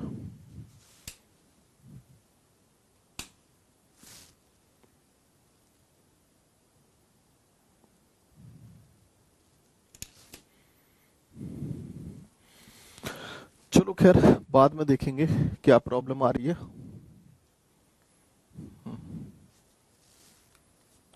खैर, 9th अनुसूची में क्या है? बच्चे कह रहे हैं 9th अनुसूची में कुछ नहीं है भैया, क्या होगा? अच्छा, देखिए, अभी क्लास खत्म नहीं हुई है मैं बता देता हूं, पहले थोड़ा सा समझ लीजिए। जैसे सबसे पहली बात आती है कि सर हमें आंसर राइटिंग कैसे लिखना चाहिए और क्या हमें फोकस करना चाहिए। तो सबसे पहले एक कुछ बातों को समझ लो आप। देखिए, जब आप आंसर राइटिंग करते हैं तो आंसर राइटिंग में थोड़ा सा सभी बच्चे ध्यान दें कि कैसे आपको आंसर राइटिंग करना है। देखिए, सबसे पहले तो क्या काम करना है कि आप क्वेश्चन को ध्यान से पढ़ें। सबसे पहले तो यह है कि जो आपको क्वेश्चन दिया गया है, क्वेश्चन को ध्यान से पढ़ें, सबसे पहली बात तो। और कम से कम क्वेश्चन को 3 बार जरूर पढ़े। जैसे हमने एक क्वेश्चन दिया, उद्देशिका के महत्व को स्पष्ट करते हुए बताइए कि इस संविधान के अन्य उपबंधों की तरह शक्ति नहीं रखता। साथ ही उद्देशिका के महत्व से संबंधित न्यायिक निर्णयों पर टिप्पणी कीजिए। तो जब हम क्वेश्चन को बड़े ध्यान से पढ़ते हैं, और कम से कम हमें जल्दबाजी, क्वेश्चन को जो है लिखने से पहले जल्दबाजी नहीं करनी चाहिए। क्वेश्चन को ध्यान से इसलिए पढ़ा जाना चाहिए कि क्वेश्चन क्या पूछना चाहता है ये हमें पता होना चाहिए। तो एक सिंपल सी बात है, यहां तो उद्देशिका के महत्व की बात कर दी गई। फिर ये कह रहा है कि संविधान के अन्य उपबंधों की तरह ये शक्ति नहीं रखता है। एक बात ये भी इंपॉर्टेंट आ गई। और साथ ही उद्देशिका के महत्व से संबंधित जो न्यायिक निर्णय है उस पर भी हमें फोकस करना है। तो हमें 3 बातें समझ में आ गई कि इसका मतलब हमारे क्वेश्चन में 3 बातों पर फोकस करना होगा। एक तो इसका महत्व क्या है, दूसरा ये अन्य उपबंधों की तरह पावरफुल यानी कि शक्ति क्यों नहीं रखता, और एक न्यायिक निर्णय जो है उस पर टिप्पणी भी करनी है। जैसे बेरूबरी बात था और केशवानंद केस था, इसी के दायरे में हमें ये क्वेश्चन लिखना है। तो कहने का मतलब यहां पर ये हुआ कि क्वेश्चन को हमें ध्यान से क्यों पढ़ना चाहिए, और कम से कम हमें 3 बार जरूर पढ़ना चाहिए, ताकि हमें ये समझ में आ जाए कि क्वेश्चन में क्या है और क्वेश्चन में क्या हमें किन बातों पर फोकस करना है। दूसरी बात देखें, जब क्वेश्चन को बनाए तो हमेशा उसका जो दृष्टिकोण है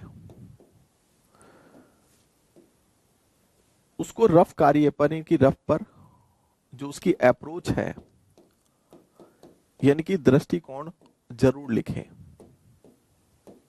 दृष्टिकोण का मतलब है अप्रोच, यानी कि ये क्वेश्चन के आंसर की हमारी अप्रोच क्या होगी उस पर हम जरूर फोकस करें। क्योंकि दृष्टिकोण लिखने से ये होता है कि हमें ये समझ में आता है कि हमारे आंसर का दायरा क्या होगा। और ये दृष्टिकोण कहाँ लिखा जाता है, ये रफ पेज पर लिखा जाता है, रफ पर। क्योंकि आपने देखा होगा कि जब आपसे जीएस का जब सेकंड पेपर होता है, या जीएस का कोई भी पेपर आईएएस का हो, उसमें 20 क्वेश्चन पूछे जाते हैं, 3 घंटे का टाइमिंग है। अब 20 क्वेश्चनों को अगर हम डिवाइड करें टाइम की वजह से, तो लगभग एक क्वेश्चन पर 9 मिनट का टाइम आपको मिल रहा है।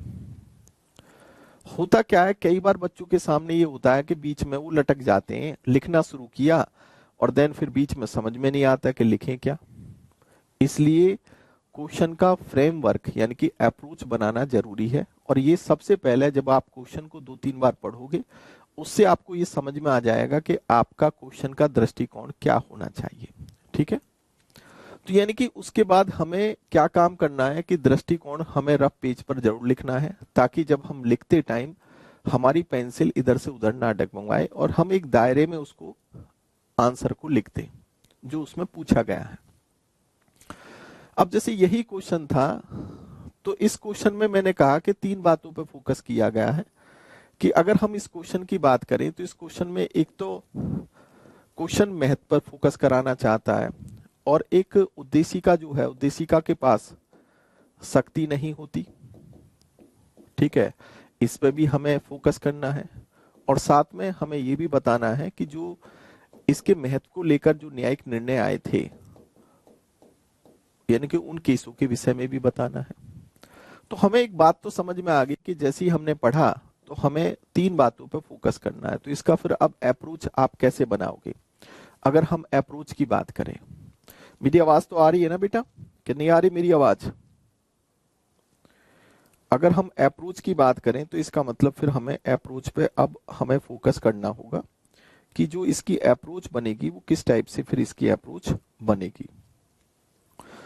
तो देखो, सबसे पहली बात तो अगर हम देखें यहां पर, जब हम अप्रोच की बात करते हैं तो जैसे हम इसकी अप्रोच को किस तरीके से लिख सकते हैं, तो मैं लिखवा ही देता हूं इसको अप्रोच को। तो सबसे पहले तो हम जो उद्देशिका है उसको हम संक्षिप्त में समझाएं। उद्देशिका को, कि उद्देशिका का मतलब क्या, उद्देशिका को सबसे पहले तो हम ये बताएं, संक्षिप्त में समझाएं। ठीक है, उसके बाद दूसरे पॉइंट पर अगर हम देखें इसका महत्व और विधिक स्थिति, इसका महत्व क्या है, इसका विधिक प्रभाव और न्यायिक निर्णय लिखें।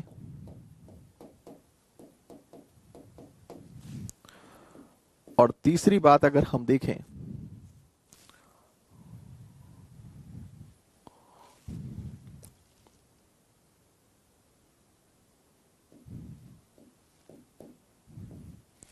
इसका जो महत्व है, यानी कि कहने का मतलब है कि जब हम इसका लास्ट अगर निष्कर्ष लिखेंगे तो हमारा निष्कर्ष क्या होना चाहिए, महत्व आधारित हमें निष्कर्ष लिखना है। कहने का मतलब ये था कि ये तो आपकी भूमिका हो गई, ये आपका जो है मुख्य पाठ हो गया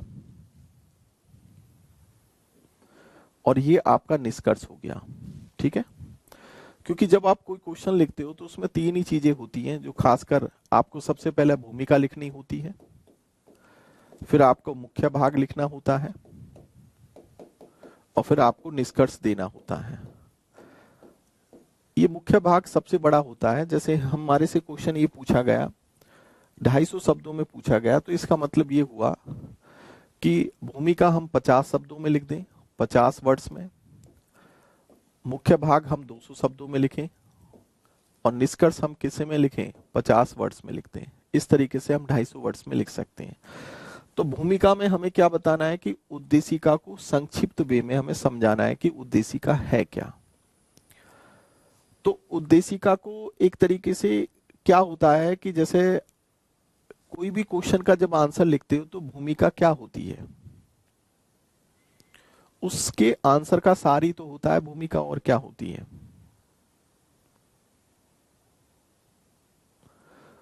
तो भूमिका में जो भी आप आंसर लिखने वाले हो, जैसे मैंने यहां पर थोड़ा सा बताया कि उद्देशिका को संक्षिप्त में समझाइए कि उद्देशिका क्या है।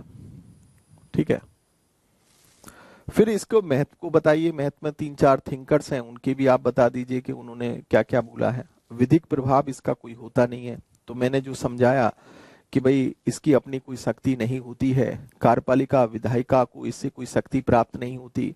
और दूसरी बात यह है कि भाई ये कार्यपालिका विधायिका पर कोई प्रतिबंध आरोपित नहीं करती और इसका कोई विधिक प्रभाव नहीं होता। और विधिक प्रभाव इसका तभी हो सकता है जब हम संविधान के अन्य उपबंधों के साथ इसको अगर पढ़ें।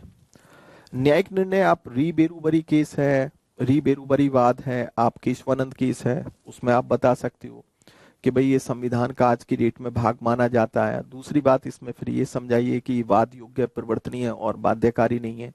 ठीक है, लेकिन बट इनमें संशोधन किया जा सकता है, ऐसा भाई केशवानंद केस ने कहा। तो दोनों न्यायिक निर्णय को आप लिखवाइए। फिर महत्व आधारित निष्कर्ष लिखिए कि भाई संविधान का अपना महत्व है, ये शासन के लिए उपयोगी और क्या है, महत्वपूर्ण है, और न्यायपालिका को न्यायिक निर्णय देने में सहायता करता है, संविधान का सार है और संविधान की इसको आत्मा भी माना जाता है वगैरह। तो हमने इसके महत्व को प्राथमिकता दे दी।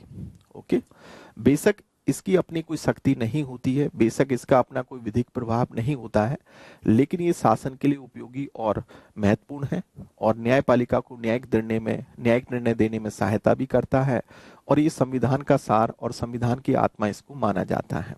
ओके, तो कहने का मतलब है कि थोड़ा थोड़ा आपको समझ में आ गया होगा कि किस तरीके से हमें आंसर को लिखना है। तो सबसे पहले मैंने बताया कि क्वेश्चन को ध्यान से पढ़ें और कम से कम 3 बार क्वेश्चन को जरूर पढ़ें। फिर हमारे दिमाग में एक अप्रोच बननी शुरू हो जाती है, एक दृष्टिकोण बनता है कि इसके आंसर में हमें क्या लिखना है। तो हमने जब शुरुआत में क्वेश्चन को पढ़ा तो हमें समझ में आया कि इसके महत्व पर हमें फोकस करना है, इसकी अपनी कोई शक्ति नहीं होती है, इसको हमें अच्छे ढंग से बताना है और इसके न्यायिक निर्णय पर हमें फोकस करना है। तो फिर हम, क्योंकि जब भी कोई आंसर लिखा जाता है तो 3 चीजें होती है, भूमिका, मुख्य भाग और निष्कर्ष। तो भूमिका हम क्या लिखेंगे, उद्देशिका को संक्षिप्त में समझाएंगे, मुख्य भाग में इसका महत्व बताएंगे, विधिक प्रभाव बताएंगे, न्यायिक निर्णय लिखेंगे और फिर महत्व आधारित इसका निष्कर्ष लिख देंगे जो मैंने अभी आपको बताया। ठीक है, समझ में आ गया कि नहीं आया?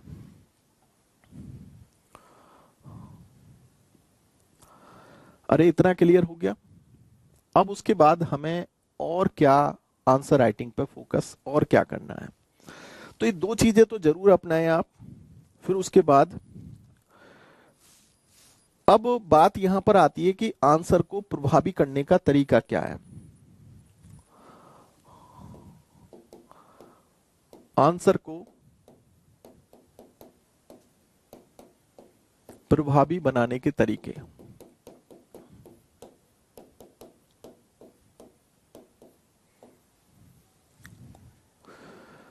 देखिए सबसे पहला पॉइंट तो इसमें ये आता है।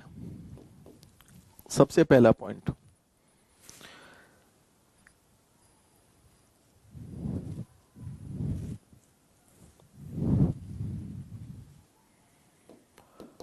आंसर को हमेशा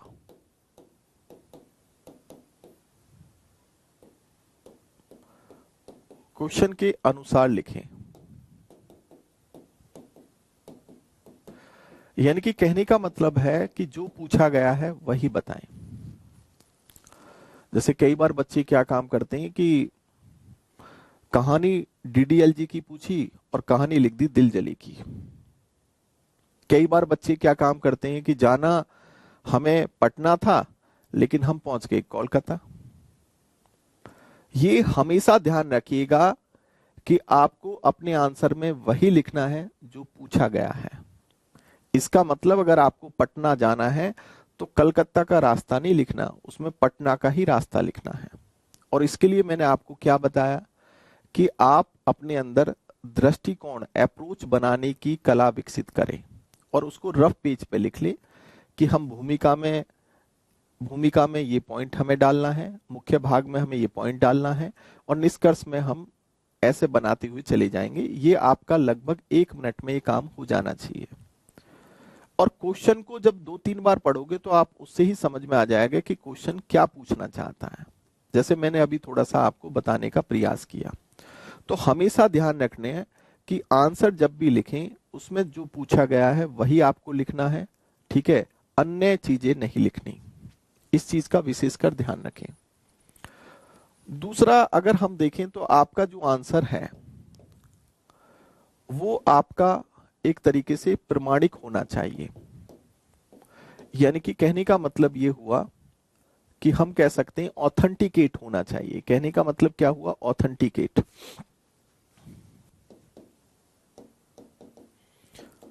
ऑथेंटिकेट होना चाहिए मतलब कहने का मतलब आप इससे ऐसे समझें कि जैसे मैंने आपको बताया कि इसके प्रस्तावना उद्देशिका के महत्व को लेकर 2 केस बड़े पॉपुलर केस माने जाते हैं। इसमें एक री बेरूबरी केस और एक केशवानंद केस। अब कई बार बच्चे क्या काम करते हैं कि अपनी प्रभावशीलता दिखाने के लिए ऐसे केसों का नाम लिख देते हैं जो जिनका कोई मतलब ही नहीं था। सोचते हैं एग्जामिनर को पता थोड़ी होगा, तो उन्होंने लिख दिया आर कुमार वर्सेस भारत संघ। और ऐसे करते भी हैं स्टूडेंट। भैया बेवकूफ मत समझो जो कॉपी चेकर होते हैं। और कॉपी एक हाथ से नहीं कई हाथों से गुजरती है कॉपी, ये ध्यान रखना। तो एग्जामिनर ये कोई हाई स्कूल या इंटरमीडिएट की कॉपी नहीं होती है कि हाँ भाई ठीक है बच्चों से चेक करवा लिया। बाकायदा इसके चेक करने के 2-3 स्तर होते हैं, ध्यान रखिएगा। तो आप ये सोच रहे हो कि हाँ भाई ठीक है ऐसे ही चल जाएगा, तो ऐसे नहीं चलने का। आंसर की अपनी एक प्रमाणिकता होनी चाहिए और वो वैलिड होना चाहिए। समझे कि नहीं समझे? तो उसको प्रमाणिकता के साथ लिखें कि जो वाकई ऑथेंटिकेशन है। खासकर न्यायिक निर्णयों में तो इस तरह की कोई दिक्कत आपको आलतू फालतू के नहीं लिखने चाहिए, जिसका कोई मतलब ना हो। वही आप न्यायिक निर्णय लिखें जो उस क्वेश्चन से मतलब रखता है। तो इन चीजों का थोड़ा सा ध्यान रखें कि आंसर में क्या होना चाहिए? ऑथेंटिकेशन होना चाहिए, प्रमाणिक होना चाहिए। तीसरी बात, अब यहां पर एक और बात आती है कि जैसे हमारा जो आंसर है लोकस के साथ साथ आपका आंसर ग्लोबल भी होना चाहिए। यानी कि कहने का मतलब है कि ग्लोबल होना चाहिए लोकस के साथ साथ या ग्लोबल होना चाहिए कि सर ये बात समझ में नहीं आई, ग्लोबल होना चाहिए क्या मतलब है? देखिए, जैसे मैंने एक अंतर्राष्ट्रीय संस्थाओं वाला जैसे संप्रभुता को लेकर क्वेश्चन बताया था, तो हमें कुछ एग्जाम्पल का भी प्रयोग करना चाहिए और ये बात हमें समझनी चाहिए कि हमारी सरकार किन बातों पर फोकस कर रही है और उसका लोकस के साथ साथ ग्लोबली क्या संबंध है, उसका कहने का मतलब है कि दूसरे देशों पे क्या इम्पैक्ट पड़ेगा या दूसरे देशों का हमारे देश पे क्या इम्पैक्ट पड़ेगा और हमारी सरकार किन बातों पर ज्यादातर फोकस करके चल रही है। तो आपका आंसर लोकली भी होना चाहिए और आपका आंसर ग्लोबली भी होना चाहिए और कुछ इस टाइप के हमें अपने एग्जाम्पल भी देने चाहिए। ठीक है, जैसे आपने देखा होगा कि कुछ टाइम तक सरकार ने स्वच्छता पे बहुत फोकस किया था और उस टाइम मेंस में स्वच्छता को लेकर क्वेश्चन आ गया था, ये सब 2016 के आसपास की बात थी। उसके बाद आपने देखा सरकार ने डिजिटलाइजेशन जो डिजिटलीकरण है उस पर काफी फोकस किया और डिजिटलीकरण को लेकर जीएस के सेकंड पेपर में क्वेश्चन आया। तो कहने का मतलब है कि जो हम करंट अफेयर्स को देखते हैं या करंट अफेयर्स जब हम पढ़ते हैं या जैसे आप यूट्यूब चैनल को खोलते हो तो जिस तरह की चीजें आ रही होती हैं तो उससे समझ में आ जाता है कि सरकार किन बातों पे फोकस करना चाहती है। तो कहीं ना कहीं अगर जगह है और क्वेश्चन की डिमांड है तो हमारा आंसर कहीं ना कहीं लोकल के साथ भी लिंक होना चाहिए और ग्लोबली भी उस आंसर का लिंक होना चाहिए। ठीक है, कुछ हमें इस टाइप के एग्जाम्पल डालने चाहिए। ओके,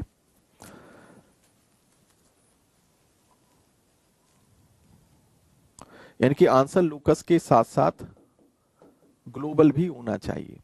चौथा पॉइंट अगर हम देखें तो हम बात कर सकते हैं कि इसके अलावा हमारा आंसर जो है संतुलित होना चाहिए।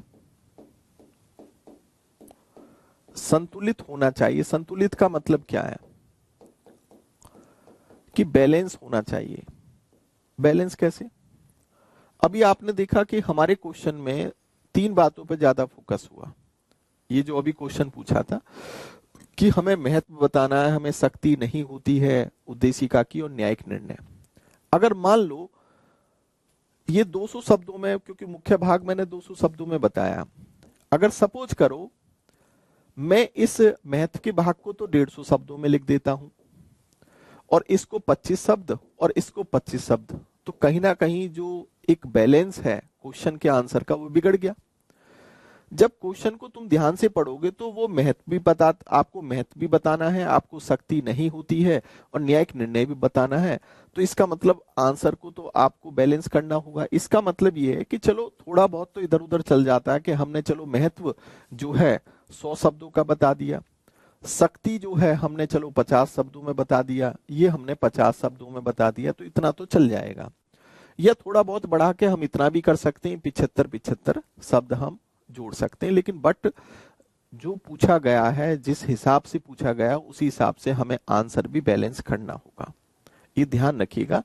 तो इन चीजों पर थोड़ा सा फोकस करिएगा कि आपके आंसर में उसी अनुपात में आपका आंसर बैलेंस होना चाहिए जिस अनुपात में जो चीजें पूछी गई हैं।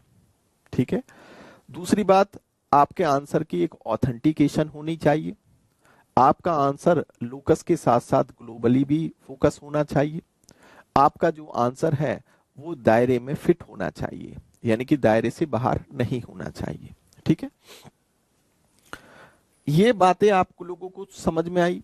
फिर उसके बाद अगर हम पांचवें पॉइंट में देखें तो अगर जरूरत हो तो हमें डायग्राम और ये जो वेन डायग्राम होते हैं, वेन डायग्राम होते हैं, या कहने का मतलब है इन पे हमें फोकस करना चाहिए। जैसे मान लो कोई क्वेश्चन है तो हम अगर वहां क्वेश्चन की जरूरत है और हम कोई डायग्राम डाल सकते हैं या वेन डायग्राम डाल सकते हैं तो हमें डाल देना चाहिए। क्या है इससे, और जो है हमारी जो है और आंसर को जितना भी आप इनोवेटिव बना सको, इनोवेटिव बनाइए। इनोवेटिव का मतलब है कि जैसे मान लो कि आपको लग रहा है कि इसका सॉल्यूशन ये है और ये अपने आप में एक इनोवेटिव सॉल्यूशन है, तो वो सॉल्यूशन आप दीजिए वहां पर कि हम ऐसा भी कर सकते हैं। तो आंसर आपका इनोवेटिव एक तरीके से होना चाहिए। आंसर में आपकी कल्पनाशीलता भी दिखाई देनी चाहिए। आंसर आप अच्छा बनाने के लिए उसमें वेन डायग्राम का यूज कर सकते हो, पाई चार्ट का यूज कर सकते हो, वेन डायग्राम का यूज कर सकते हो। और खासकर इसका ये कतई मतलब नहीं है कि पूरे आंसर को ही डायग्राम में बना दो। आपको लगता है कि इतने से हमारा काम चल जाएगा तो उतना ही आप पाई चार्ट या डायग्राम बनाइए। जैसे हम चुनौतियां, जैसे किसी क्वेश्चन में चुनौतियां पूछी गई तो चुनौतियों को डायग्राम के रूप में दिखा दीजिए। या सकारात्मक पक्ष पूछे गए या नकारात्मक पक्ष, तो सकारात्मक और नकारात्मक पक्षों को पॉइंट पॉइंट में दिखा सकते हो, या कोई पाई चार्ट या कोई डायग्राम बना सकते हो। ठीक है। और आपके पास अगर कोई अच्छा मतलब इनोवेशन है किसी क्वेश्चन को लेकर, तो वो थोड़े बहुत आप एक कल्पनाशील अपने जो है आइडियाज भी दे सकते हो उसमें। ठीक है। तो ये पॉइंट आपको समझ में आ गया। एक इसके अलावा अगर हम देखें तो हम भाषा को लेकर भी देख सकते हैं। एक ये है कि आपका छठा पॉइंट है, आंसर को पैराग्राफ में लिखें। आंसर को छोटे छोटे पैराग्राफ में लिखें, इससे और थोड़ा सा अट्रैक्टिव आंसर लगता है। आंसर को छोटे छोटे पैराग्राफ में लिखें। सातवां पॉइंट यह है कि भाषा आपकी सरल और प्रभावी हो। सरल और प्रभावी हो। सरल का मतलब यह है कि भाई सस्ती भाषा नहीं होनी चाहिए। मतलब कहने का मतलब है कि हमारे देश में हजारों तरह की भाषा बोली जाती है। भाई हरियाणा में या वेस्टर्न यूपी में देखो, खड़ी भाषा बोलोगे तो खड़ी भाषा थोड़ी लिख सकते हो आप। ठीक है। मतलब जो भाषा एनसीईआरटी में यूज होती है एक सरल भाषा होती है जो सबको बड़े आसानी के साथ समझ में आ जाती है, उस भाषा का प्रयोग करो। ये नहीं कि हाँ हिंदी के आपने इतने कठिन वर्ड डाल दिए जो एग्जामिनर को भी समझ में नहीं आ रहा, पूरा कट कर देगा आंसर को। इसलिए भाषा आपकी सरल होनी चाहिए। हम कह सकते हैं जो एनसीईआरटी में जिस भाषा का प्रयोग हो रहा है वो हो। और भाषा अपने आप में एक प्रभावी भी होनी चाहिए। मतलब शब्दों का चयन ऐसे करो ताकि एक प्रभावशीलता दिखाई दे, इफेक्टिवनेस दिखाई दे। ठीक है। और हमेशा ध्यान रखना कि अशुद्धियों से बचें। भाषा में जो वर्तनी की अशुद्धि बहुत होती है, अशुद्धियों से बचें। ठीक है। जैसे सपोज करो आशीर्वाद लिख रहे हो तो बहुत से बच्चे तो आशीर्वाद को गलत लिख देंगे। अरे भैया तुम एक क्वेश्चन में 150 शब्दों के क्वेश्चन में अगर तुम अशुद्धि, वर्तनी में अशुद्धि अगर 20 कर दोगे तो भैया एग्जामिनर कहां से मार्क्स दे देगा। तो आपकी हिंदी भाषा, ऐसी बात नहीं, हमसे भी कभी कभी कमी हो जाती है, लेकिन बट जब आप धीरे धीरे प्रैक्टिस करोगे तो आपकी भाषा अपने आप में स्पष्ट हो जाएगी। अशुद्धियां धीरे धीरे कम हो जाएंगी, लेकिन बट बशर्ते कि आपको ध्यान देना पड़ेगा कि अंक की बिंदी कहाँ लगानी है, ठीक है, कॉमा कहाँ लगाना है, इन चीजों पे थोड़ा सा फोकस करिए। समझे। तो ये वर्तनी में, भाषा की वर्तनी में जो अशुद्धियां होती हैं, एक दो तो चल जाती है, दो चार भी चल जाएंगे, लेकिन ये नहीं कि 150 शब्दों में तुम्हारी 30-40 जो है अशुद्धि हो। ओके। इन पर थोड़ा सा फोकस करके माने। तो ये कुछ मैंने, अब देखो 7-8 पॉइंट मैंने बताए, मैंने कहा 9-10 पॉइंट मैंने बता दिए। समझ में आ गया होगा आपको कि नहीं आ गया? क्यों भाई, इससे कुछ समझ में आया? क्यों बेटा? और एक और बात मैं आप लोगों से कहना चाह रहा हूं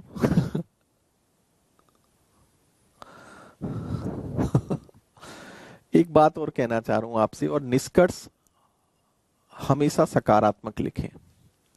निष्कर्ष हमेशा सकारात्मक लिखें।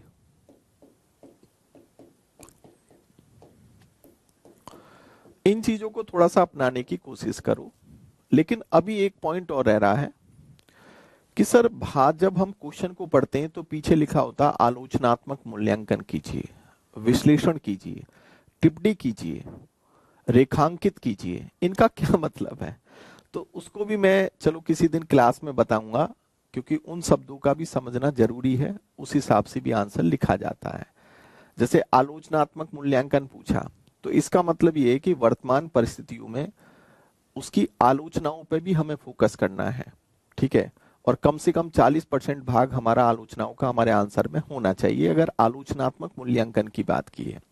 संश्लेषण का क्या मतलब होता है, विश्लेषण का मतलब क्या होता है, रेखांकन का मतलब क्या होता है, ठीक है। इस तरह के पॉइंट हैं जो हमारे आंसर के पीछे लगे होते हैं, तो इसको भी मैं चलो बताऊंगा, लेकिन बट फिलहाल आप इस बात को समझें। और एक और बात, कई बच्चे मैंने देखे हैं कि जैसे मैं लिखवाता हूं ऐसे ही वो आंसर को लिख देते हैं। भैया ऐसे मत करो, मैं कोई रट्टाफिकेशन थोड़ी चाह रहा हूं कि आप रट्टाफिकेशन करो। अपने इमेजिनेशन को, अपने इनोवेशन को भी दर्शाइए, ठीक है। हाँ, नोट्स की सहायता आप ले सकते हो, बिल्कुल लीजिए, नोट्स क्यों होते हैं, लेकिन बट पूरे तरीके से नोट्स की तरह ही मत लिख देना, ठीक है। वहां से आप शब्दों का चयन कर सकते हो, वहां से एक आपको एक डायरेक्शन मिल जाती है कि हम कौन कौन से किस टाइप की पॉइंट इसमें डाल सकते हैं, लेकिन बट थोड़ा से आंसर को इनोवेटिव बनाइए अपनी तरफ से भी। जैसे मान लो कोई आलोचना है और मैंने 4 आलोचना बताई, तो भैया एक आध दो आलोचना अपनी तरफ से भी तुम देख के लिख सकते हो कि हाँ ये भी इसकी आलोचना हो सकती है, या इसका महत्व ये हो सकता है, राइट। तो मैंने क्या बताया, थोड़ा सा ध्यान से समझना। मैंने सबसे पहले बताया, थोड़ा देखो ध्यान से, और इस क्लास को बेटा बार बार देखना, अपनी कॉपी पे इसको लिख लेना कि सर ने जो 9-10 पॉइंट बताए आंसर राइटिंग में, उस पर हमें फोकस करके चलना है। देखो, क्वेश्चन को पहली बार तो ध्यान से पढ़िए और कम से कम 3 बार पढ़ें, फिर उसका रफ कॉपी पे दृष्टिकोण जरूर लिखें, क्योंकि जब 3 बार पढ़ोगे तो समझ में आ जाएगा कि अप्रोच क्या होगी।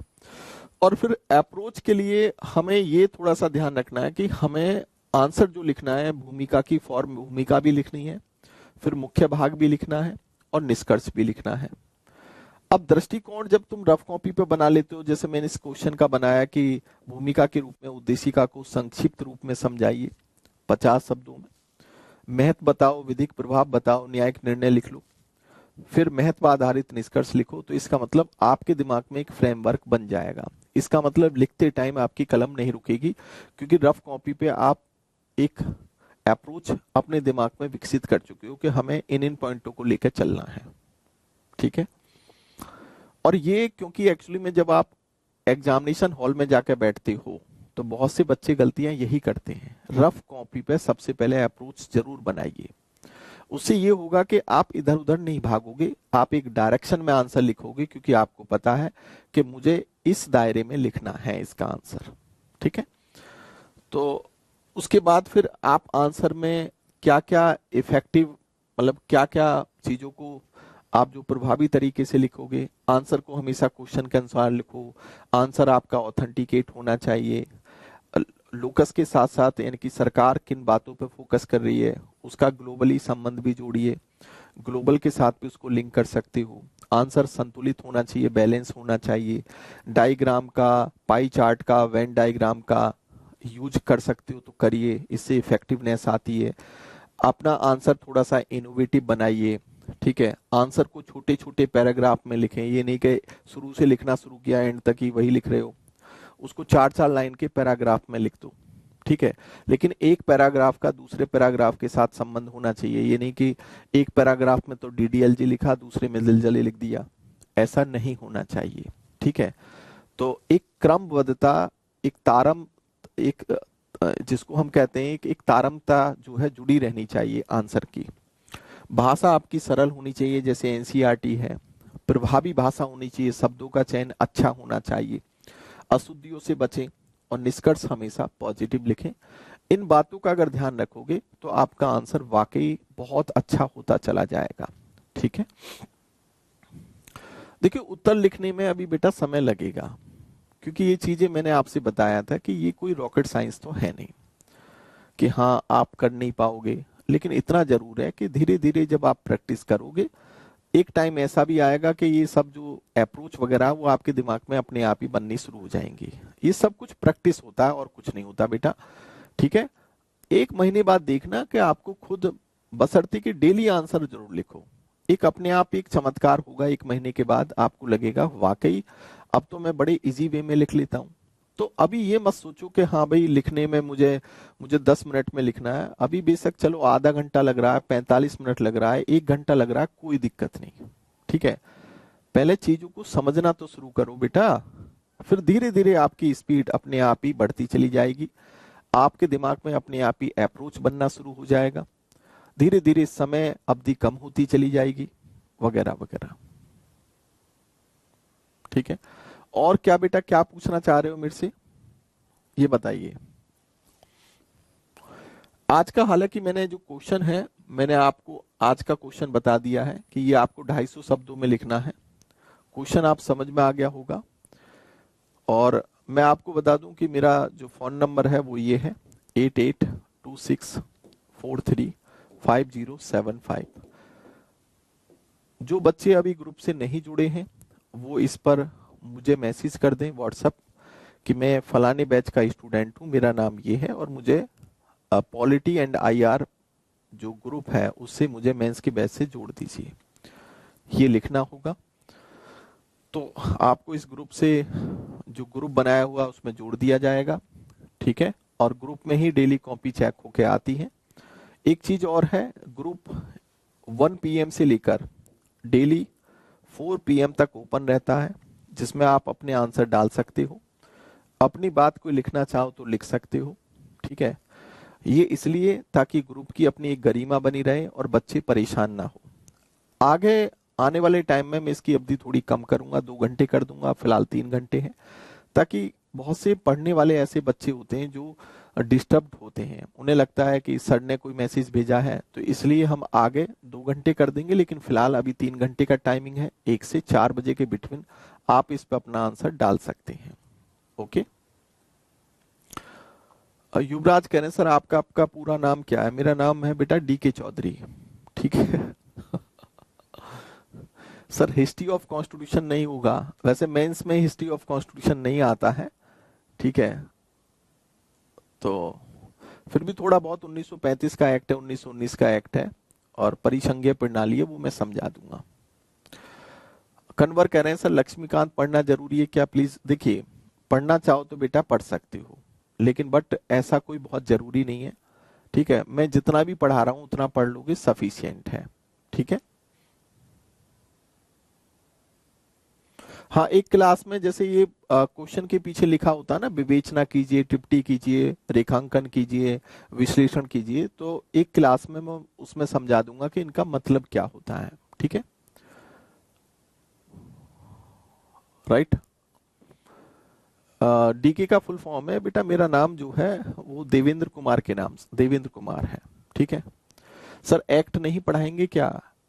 एक्ट बेटा, जब एक्ट किसी टॉपिक में आएगा, जैसे हम आर्टिकल मान लो 17 पढ़ रहे हैं, तो आर्टिकल 17 में क्योंकि SC ST एक्ट की बात आ जाती है तो उसमें थोड़ा सा बता देंगे। ठीक है, तो एक्ट की जहां जरूरत होगी तो वहीं तो पढ़ाया जाएगा। ठीक है,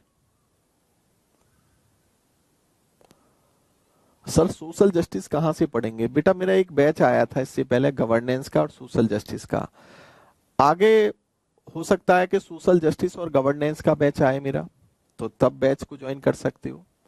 और मैं आपको बता रहा हूं कि मॉड्यूल वाइज बैच जो है कैरियर विल ने लाने शुरू कर दिए हैं। मॉड्यूल वाइज का ये फायदा होता है कि कम पैसे में आपको मॉड्यूल बैच मिल जाते हैं। तो पहले 1 या 2 बैच को पढ़िए, अब ये बैच मॉड्यूल वाइज आपके आते रहेंगे। और मॉड्यूल वाइज से फायदा आपको ये है कि एक साथ आपको 10 15 या 20 हजार फीस नहीं देनी होगी, आप मॉड्यूल में भी पढ़ सकते हो।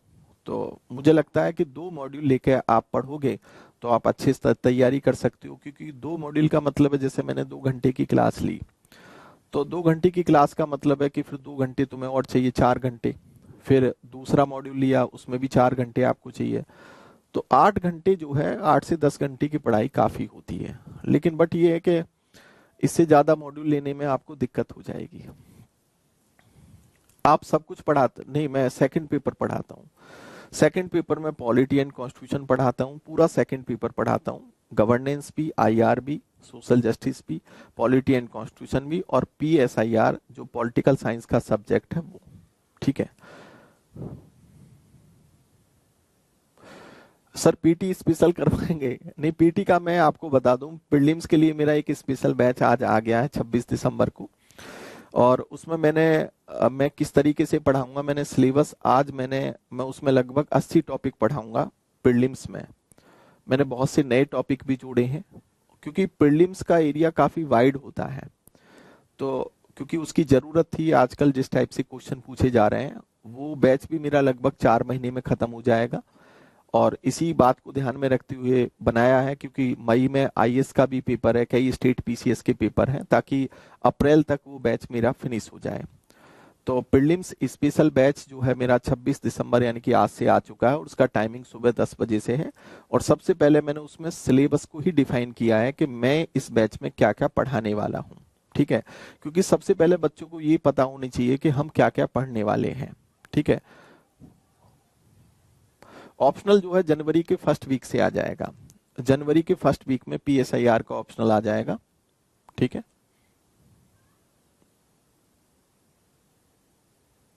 हाँ, नेट जेआरएफ के लिए ले सकते हो, मेरा ऑप्शनल बैच ले सकते हो, क्योंकि वो करीबन 8-9 महीने में जाके खत्म होगा। आर्टिकल्स तो अब अगले, जैसे मैं यूनियन एंड इट्स टेरिटरी पढ़ाऊंगा ना, तो उससे आर्टिकल शुरू हो जाएंगे। ठीक है, अच्छा, एक्ट आप पूछना चाह रहे हो, फ्रीडम से पहले के एक्ट। अच्छा, तो एक्ट में मैं जो ब्रिटिश अधिनियम जो जिसकी आप बात कर रहे हो ना, तो उसमें मैं चलो 1935 का एक्ट काफी इंपोर्टेंट है, 1919 का एक्ट इंपोर्टेंट है, आपका 1947 का एक्ट है, वो चलो मैं पढ़ा दूंगा, उसमें कोई दिक्कत नहीं है। हालांकि पीटी में तो मैं सारे एक्ट पढ़ाता हूँ जब प्रीलिम्स की क्लासेस होती हैं।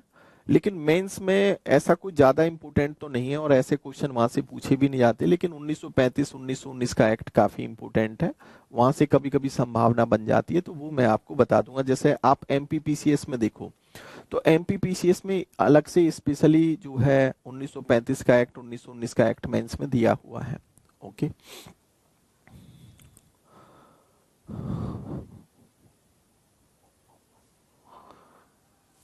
यहाँ पर महेश भाई साहब कह रहे हैं सर परिसंघवाद किसे कहते हैं? तो जब मैं संघवाद का टॉपिक पढ़ाऊंगा बेटा, तो उसमें सारे संघवाद हम बताएंगे, कितने संघवाद क्या क्या होते हैं। ठीक है, और जो फेडरेशन का मतलब क्या होता है, अमेरिका के भारत के फेडरेशन में क्या अंतर है, रसिया के फेडरेशन में क्या डिफरेंस रहा, वगैरह वगैरह। क्योंकि छोटा टॉपिक नहीं है, बड़ा टॉपिक है बेटा ये। ठीक है, कोऑपरेटिव फेडरलिज्म क्या होता है, सहकारी संघवाद क्या है, फाइनेंशियल संघवाद क्या होता है, वित्तीय संघवाद क्या होता है, असीमित संघवाद क्या होता है। ठीक है, और कॉम्पिटिटिव संघवाद क्या होता है, तरह तरह के पॉइंट हैं।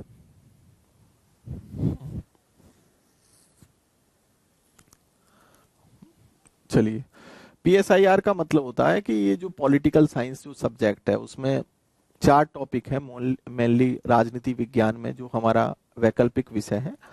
उसमें 2 पेपर होते हैं, first paper second paper. First paper में तो आपका पहले तो आपका थिंकर्स वाला पोर्शन है, पहला पार्ट। दूसरा पार्ट आपका भारतीय राजनीति आ गया, वो आपको अच्छे से इसलिए समझ में आ जाएगा क्योंकि यहाँ पढ़ा ही रहा हूं मैं आपको।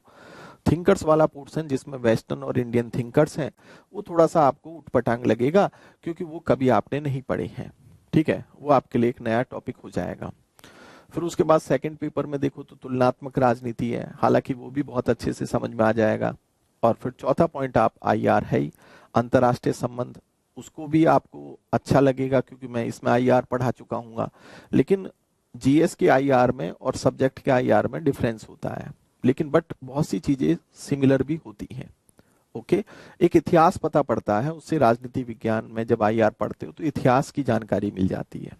ठीक है, तो ये कुल मिलाकर कहने का मतलब है कि जो राजनीति विज्ञान का सब्जेक्ट है वो काफी बड़ा सब्जेक्ट है, और करीबन मान के चलो कि उसमें लगभग 400 घंटे की क्लास तो आराम से हुई जाएंगी, 400 450 घंटे। वो 8 महीने तक सब्जेक्ट चलेगा, जनवरी के फर्स्ट वीक में आ जाएगा। सर 1947 से 1950 तक हमारे पास संविधान नहीं था, तब इन 3 वर्षों में शासन कैसे चला? संविधान सभा के द्वारा। जो संविधान सभा थी वही संसद का काम कर रही थी, उसी के द्वारा कानून बनाया गया। क्योंकि संविधान सभा का एक ही काम थोड़ी था संविधान को बनाना, उसका काम ये भी था कानून कौन बना रहा था उस टाइम, विधायिका का काम हमारी संविधान सभा ही तो कर रही थी। लोकसभा 1952 में बनी, राज्यसभा 1952 में बनी, संसद 1952 में बनी, तो तब तक संसद का काम किसने किया? संविधान सभा ने ही तो किया। ठीक है, तो सोनाली समझ में आ गया?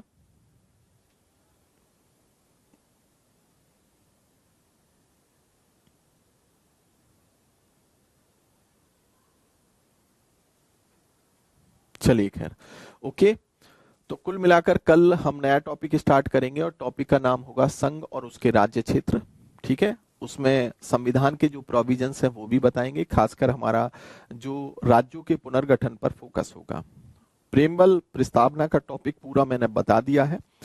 यहाँ पर प्रीलिम्स को लेकर या मेंस को लेकर आपको कोई दिक्कत नहीं आएगी। और आज का हमारा क्वेश्चन ये है, ये कल 1 से 4 के बिटवीन आपको ग्रुप में डाल देना है।